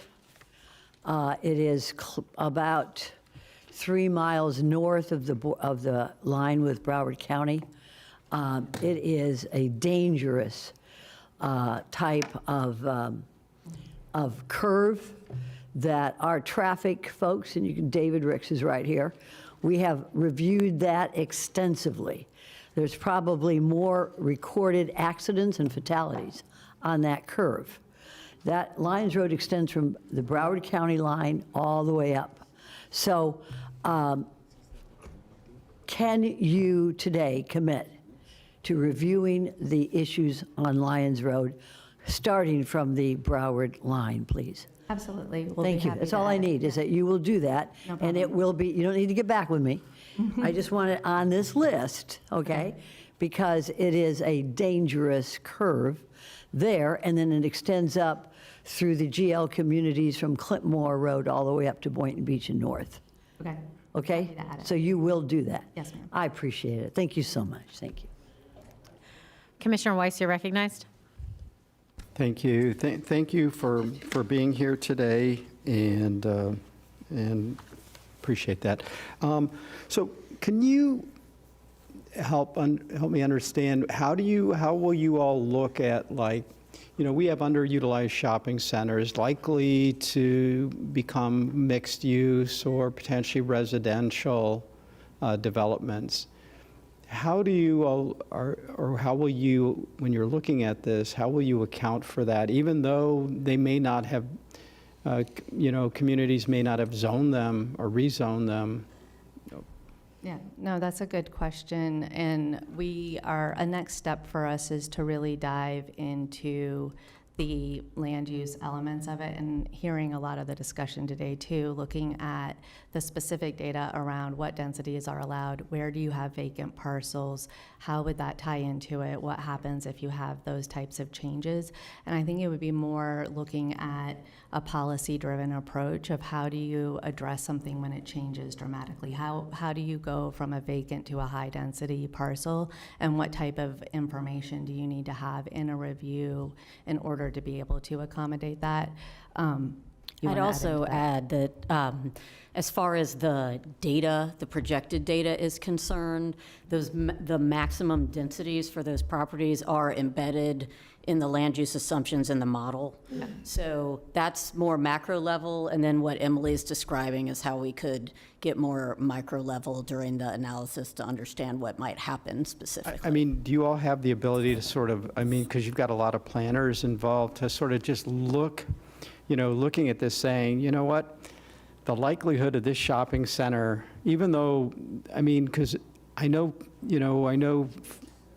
our municipal partners, or maybe even our own parcels, we don't contemplate that, those kinds of changes. We haven't changed our zoning to accommodate that, but I can assure you, somebody is going to look at that and say, you know what, that's going to become, that should be housing or, some kind of mixed-use development. We just have a lot of these underutilized shopping centers. I'll give you another example.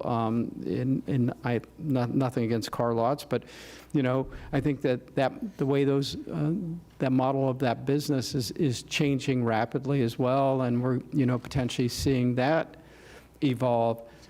And so maybe it's your futurist that's going to help, but that can be somehow contemplated as you're looking at this and saying, even though, nobody has identified this as being an upzoning, the reality of it is it's most likely going to get upzoned, so this is what your future is going to look like when that happens. So I think what you just encapsulated about, the potential for upzoning, we can definitely address. We aren't doing a market study, so I don't want to give the impression that we would be suggesting whether or not a property might make more sense as housing or something else. We would be looking at it from the transportation impacts that could result from potential upzoning. Right. That will be part of the analysis. Okay, all right, very good. All right, thank you. I also noticed Atlantic Avenue's not on there. I noticed that too. So- I didn't want to give them too much. Well, I can promise you that as I was saying, we do have we've broken down the entire network into segments. Okay. And we do have the data for every major roadway. So there are multiple layers of analysis happening. So these were those that bubbled to the surface as the absolute highest need. Gotcha. But we are looking at every major corridor. Thank you. Commissioner Flores, you're recognized.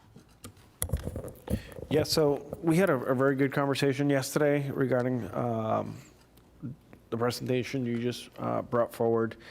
Some of the things that I brought up at that meeting, I just want to reiterate once again here amongst my commissioners. It's great that we're going down the corridor analysis because that's very important.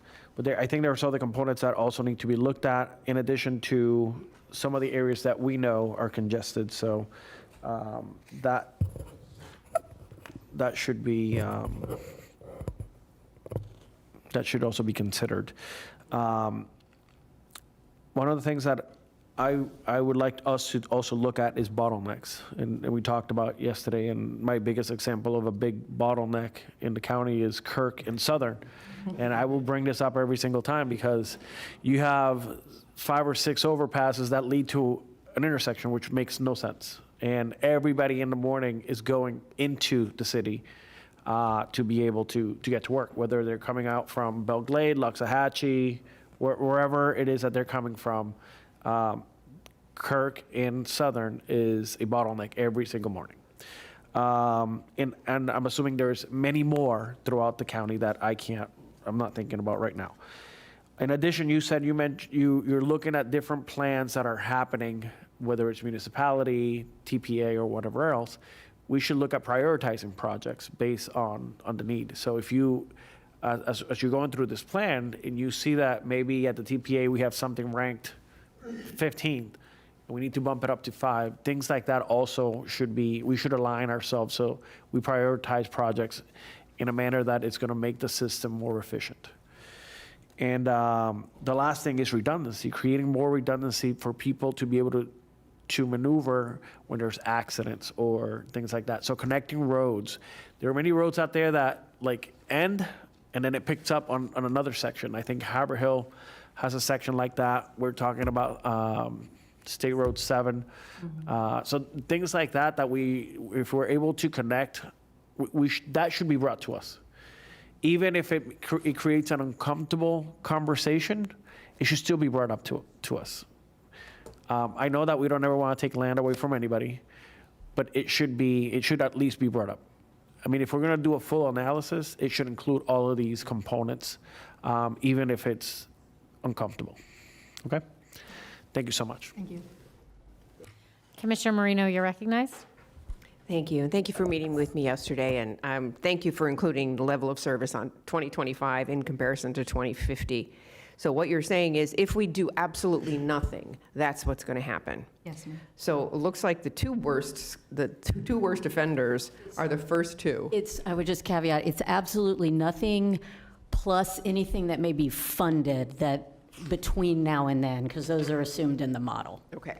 So obviously for our board, and because Commissioner Powell's not here, the District 7, the two on the top are very important. They have a severe difference in level of service. So obviously a little importance on those would be great. I do want to reiterate, each of us have different opinions about what we're looking for. Yesterday in our meeting, I also asked you to take into consideration density on industrial property because of what the legislature did. So I don't think that was included. So I hope you will include that going forward because that would be, if every municipality and the county decided to turn industrial into residential,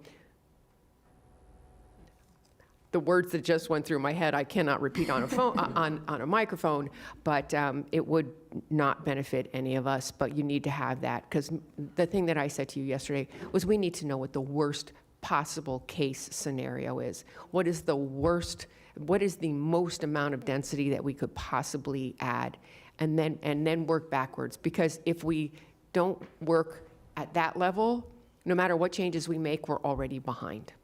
So those were the things that I was, thank you for listening to me yesterday, and I just wanted to share with the board what my comments were. Other than that, we're just looking forward to making sure that we have data along the way. For all of us, it's the most important, and we know that there's a mix of data. We know that AI is important. AI is not going to solve everything, though. When in your forecasting do you see that driverless vehicles become a mandate? So these are things that we might not include, but could possibly be there. Thank you. Thank you. Commissioner Sacks, you're recognized. I want to reiterate what my colleague, Commissioner Weiss, said about Atlantic Avenue. And the reason this is important, and I'm saying Atlantic Avenue from 441 all the way to, well, specifically to past the Turnpike, I-95, you could stop there because the rest is just too congested to do anything about. But there is active development right now on Atlantic Avenue from 441 to the Turnpike, right now. How quickly can you give us an analysis of that area from 441 to the Turnpike of Atlantic Avenue?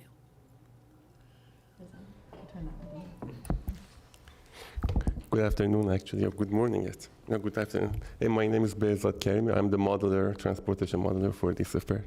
So the model takes 3 inputs. The 3 major inputs is population employment, network, highway network, and transit network. So any of those components that we want to test allow us to change and test those scenarios. So let's say you want to, in a zone, you want to add population, build a new development, we want to add... Sir, do you know Atlantic Avenue, the area that I'm talking about? Not very Okay. Does anybody know what I'm talking about on this transportation board? Yes. Yes, okay. Could you respond as to what we can do? Right now, they're developing. There was a developer here earlier today. FDOT is involved in this development because it's their road. But I need assistance, I need advice on how the development should proceed along that corridor. Could you give me that advice in the next 7 days? I think we could do a scenario on that. and test it. Excellent. You know where to find me. And give a copy to everybody else, especially to our zoning and planning folks, because that's an area that's being developed right now. Okay. Okay? Thank you, appreciate it. Commissioner Flores, you're recognized. So while we were talking, I got a text message from one of my city managers. So I'll give him a big shout out to Michael Bornstein, who's probably listening in, but he asks, are we using the most up-to-date future land use maps and zoning, or are we still using lagging data from BR 2022? So we are using the most updated data from the Palm Beach Zoning County. So we are using the output from the 2025 population model. And that is we replace the model, the population input with that model. So yes, we are using the most current population data from that model. So you're saying population. Right. But what the question here is future land use Right. So, maps and zoning. Right, exactly. So that population, all those information is translated into model as population, like, hey, how many population by household, by different component, like zero car household, 1 car household, or one household size, 1 household size, 2 household size. So all that population translates, all the data is translate into that information that model takes as the input. So that's going to be socioeconomic data in different classification, yes. So the population for 2050 is based on the most current data, available data. Perfect. Not 2020 or not 2022. Thank you. And then, Patrick, is there something that you wanted to bring up? I just wanted to emphasize on the future land use and zoning, you've got the county's most recent. We have been prompting the cities for over a year to collect their most recent, so we have their information as well. All that they submitted to us, been doing that for over a year now. Thank you. And thank you, everyone. We had a pretty long meeting yesterday, so. Did you need to say something, Pat? Mayor, when you concluded your discussion, I did want to talk to you about extending the timing on the contract, but I'll wait until the board's And we complete have with this. cards? Let's take the cards. We have Alexander Larson and Drew Martin.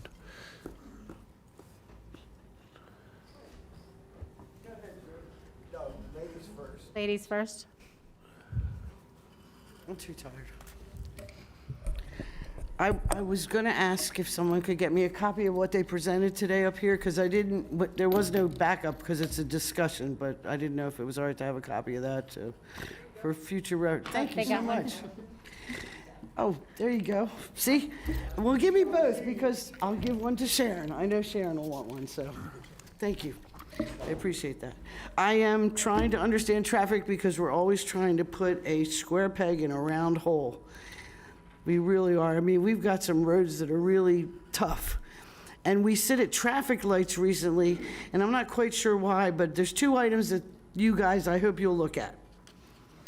And one is the blinking yellow left-hand turn light, really dangerous, really bad. And then us sitting at lights for like 3, 6, 9 minutes to get, to get to where we're going. We're sitting because we have cars that don't go necessarily when the light turns green. So now I don't know how it all started, none of my business. I didn't come up with that idea, but they don't go. So only 2 cars get through the light, and the 27 behind me aren't going. Now, I have a big old truck, so I just push myself through.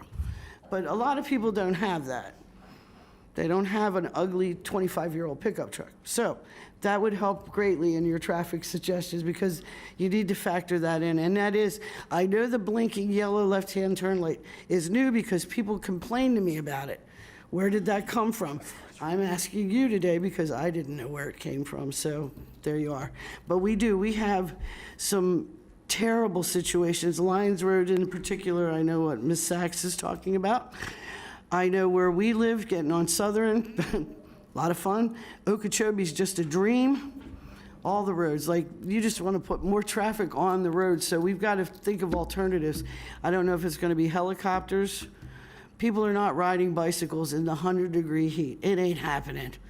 They're not jogging. They're not, I remember all the pipe dreams we heard about from 2004 on, and it doesn't happen. So please take that into consideration. And thank you for a copy of this, because the next time we got a little bit more information. Good luck with the 7 days, knowing, I hope you can do that, because I see with our road work takes a long time. An example out where I live, and I've never said anything, I've been very nice, but from Orange to North Lake has been taking a coon's age. I've never seen a slower road in my life. And it's ugly. We've been driving it for a very, very long time. So hopefully someone will go out there with a whip.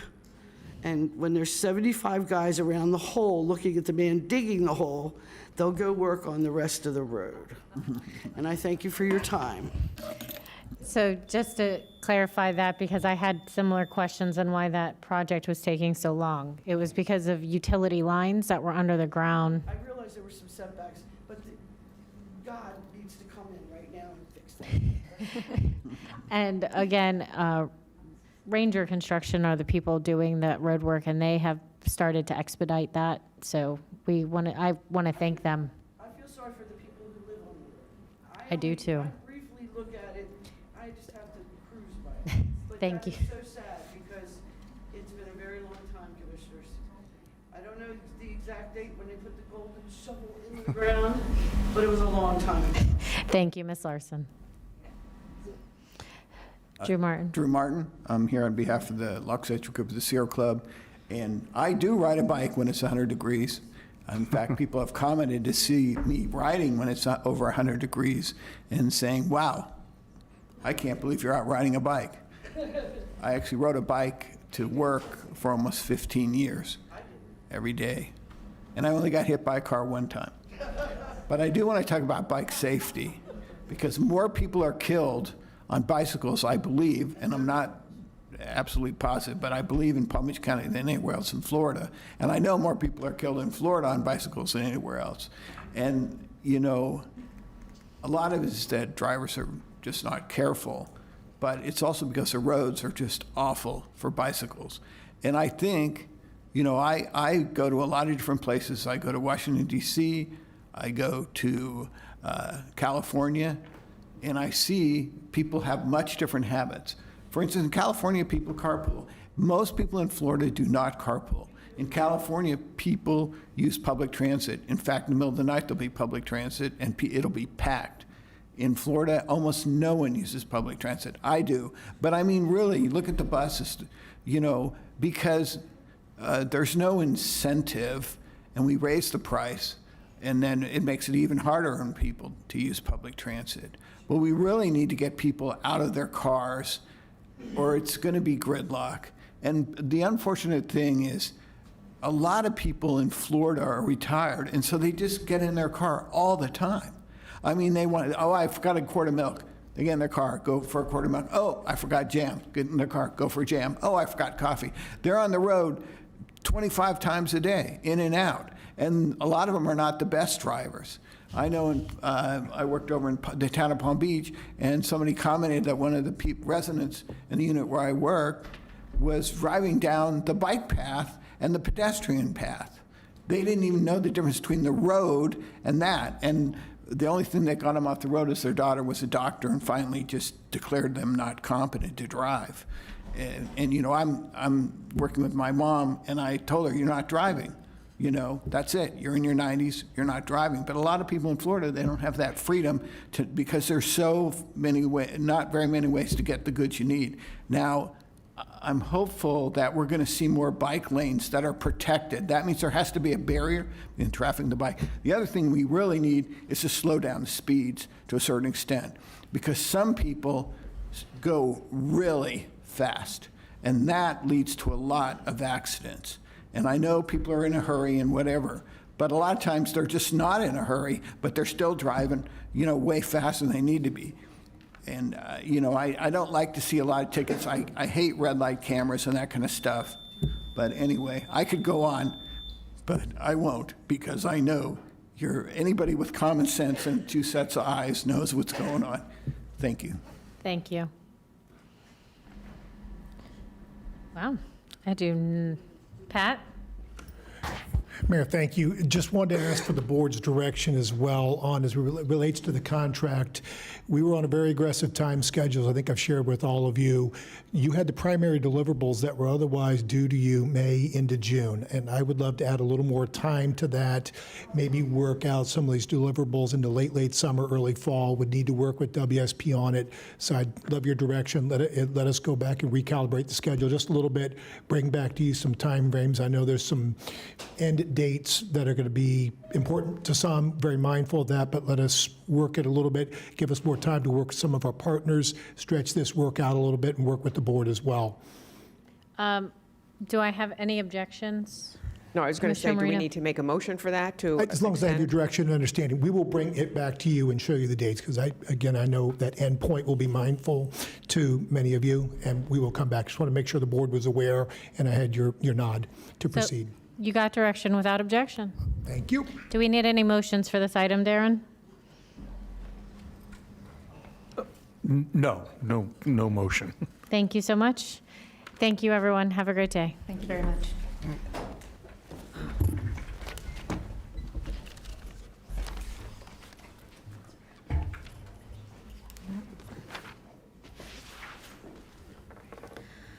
Pat, do you have any more comments? None. Whitney? Yes, please. I would actually like to introduce Ramon Trias. Ramon is our new Assistant Development Director with Planning, Zoning, and Building. And Ramon comes to us with over 30 years of experience in the land use and zoning and world. He's a professor, he's an architect, he's an ASCP certified planner. So he's coming in to help us with our planning and zoning divisions, also help with some streamlining and working with the concierge service that we're developing. So we're very excited to have Ramon. So thank you. Thank you. Welcome, Ramon. Darren, did you have any comments? I do not. You do? Oh, no. No. We're going to start from right to left this time for commissioner comments. Commissioner Marino. Thank you. I have two off-site proclamations I would like to ask for. One would be honoring the 100th anniversary of the Panhellenic alumni of Palm Beach County. Do I have a second? I have a second by Commissioner Weiss. All in favor? Any opposed? Please see that motion carries 5-0. Thank you. The other off-site proclamation would be honoring the inaugural graduating cohort of the Andrea C. Cameron Foundation Fellowship Program, Next Level U. I have a motion and I have a second by Commissioner Weiss. All in favor? Any opposed? Please see that that motion carries 5-0. On behalf of Commissioner Woodward, Vice Mayor Woodward, I would like to request an off-site certificate of recognition presented to David Deck. I have a motion. I have a second by Commissioner Sacks. All in favor? Any opposed? Please see that the motion carries 5-0. And I'd just like to comment and say thank you for voting in for the Cognizant Classic. These are your lanyards. Hope to see you all. I'm sure you got tickets from the Sports Commission. Hope to see you all there. And you're going to play? I am not playing. I'm not good enough. I'm not going.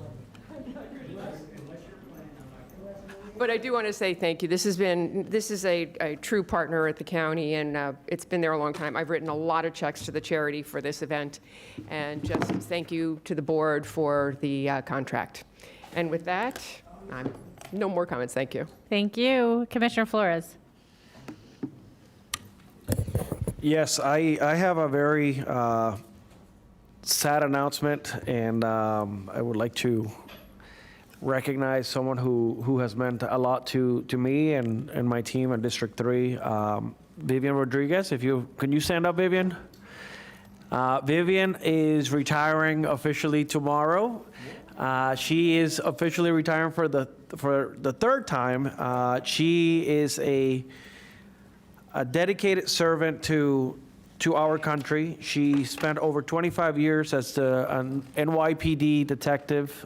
She was there for the aftermath of 9/11. She is someone who constantly gives back to her community, volunteers endlessly, very kind, always willing to step up and do the right thing. She also spent over 10 years with Congressman Darren Soto up in Congress, and for the last year, a little bit over a year, she's been at the helm here as my chief of staff. She has set the tone for our office and the direction that we have gone. I think you have done an exemplary job. You're the definition of professionalism, and Vivian, I can't say thank you enough for your service to our community. I am presenting you with a plaque, so thank you so much for everything. Do you want to say a couple of words?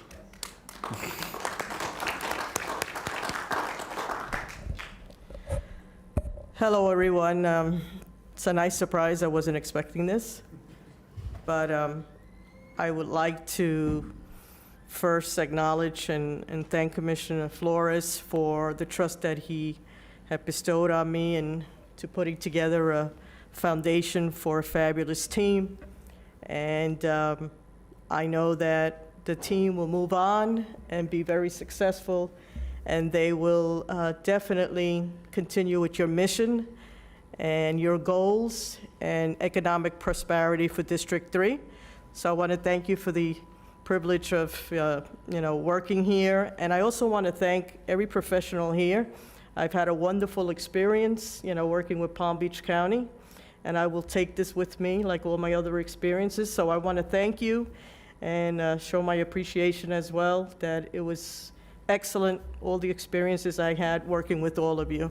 Thank you, commissioners, and let's see what happens in my next chapter. So hopefully I'll be in a sunny beach, drinking my pina coladas. But thank you all, and continue the great work.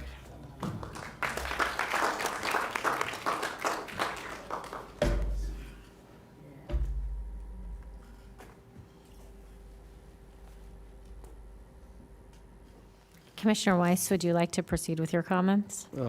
Thank you, Mayor. I have two off-site proclamations I'd like to request. One, recognizing February 2026 as True Armor Month, and the second, declaring March 2026 as Let's Move Palm Beach County Month. I have a motion. Second by Commissioner Marino. All in favor? Any opposed? Please see that that motion carries 5-0. Thank you, Mayor. And just very briefly, just want to share with you all, I was up at the National Association of Counties Legislative Conference over the weekend, and I want to just let you know, I thought it was a well-intentioned program. We were able to update some of our federal policy resolutions, important not only to Palm Beach County, but to all 3,000 plus counties across this country, in ensuring that, we get the resources that our citizens need, and help the federal government understand, what's happening in our community. So it was beneficial, and thanks to our staff, who also, some of our staff were also there and able to provide some guidance to the National Association of Counties as well. Thank you so much. Commissioner Sacks, you're recognized.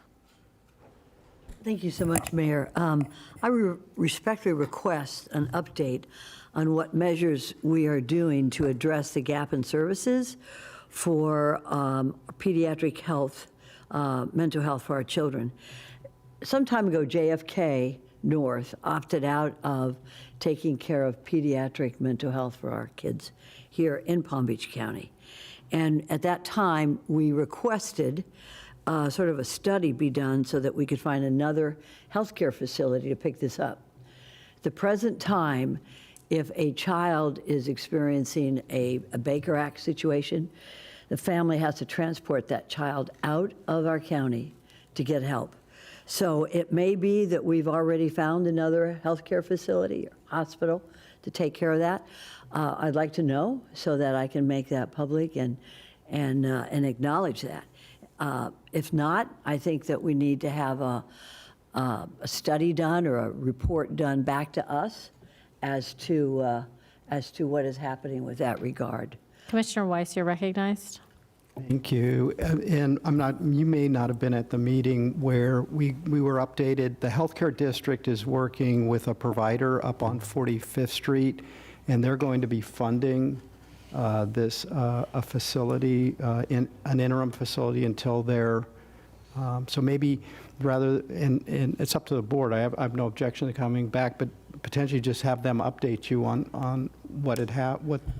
how they're moving forward with that. That would be good, because I've requested from many of our healthcare facilities, this is not 12 and over. No, this is 12 and younger. no, this is a pediatric, and they had committed the funds, and they had found a facility in which to locate this pediatric care.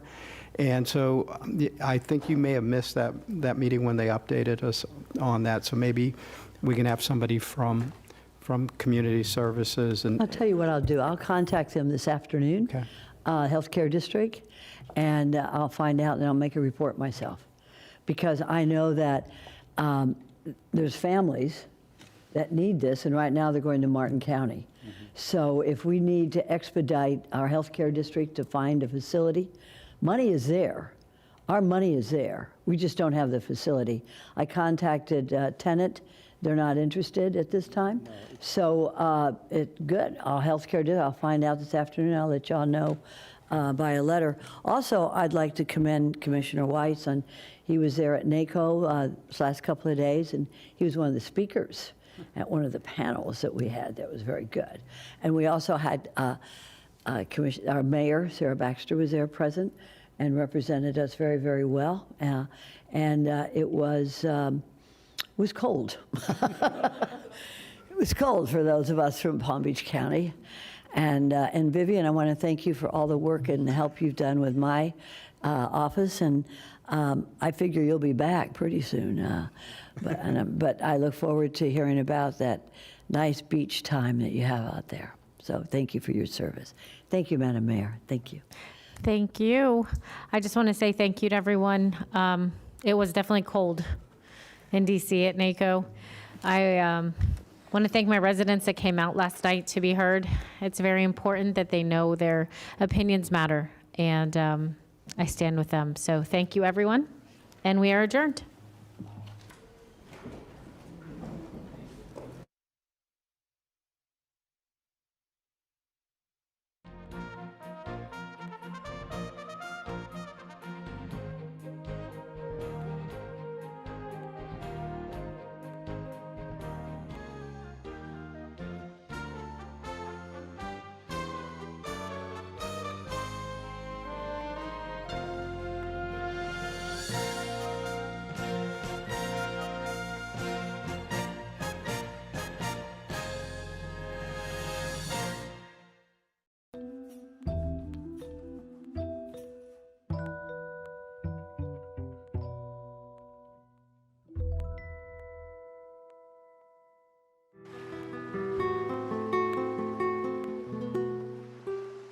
Mayflower event in our community's history was the wreck of a Spanish ship called the Providencia, which in January of 1878 ran aground about where Mar-a-Lago is.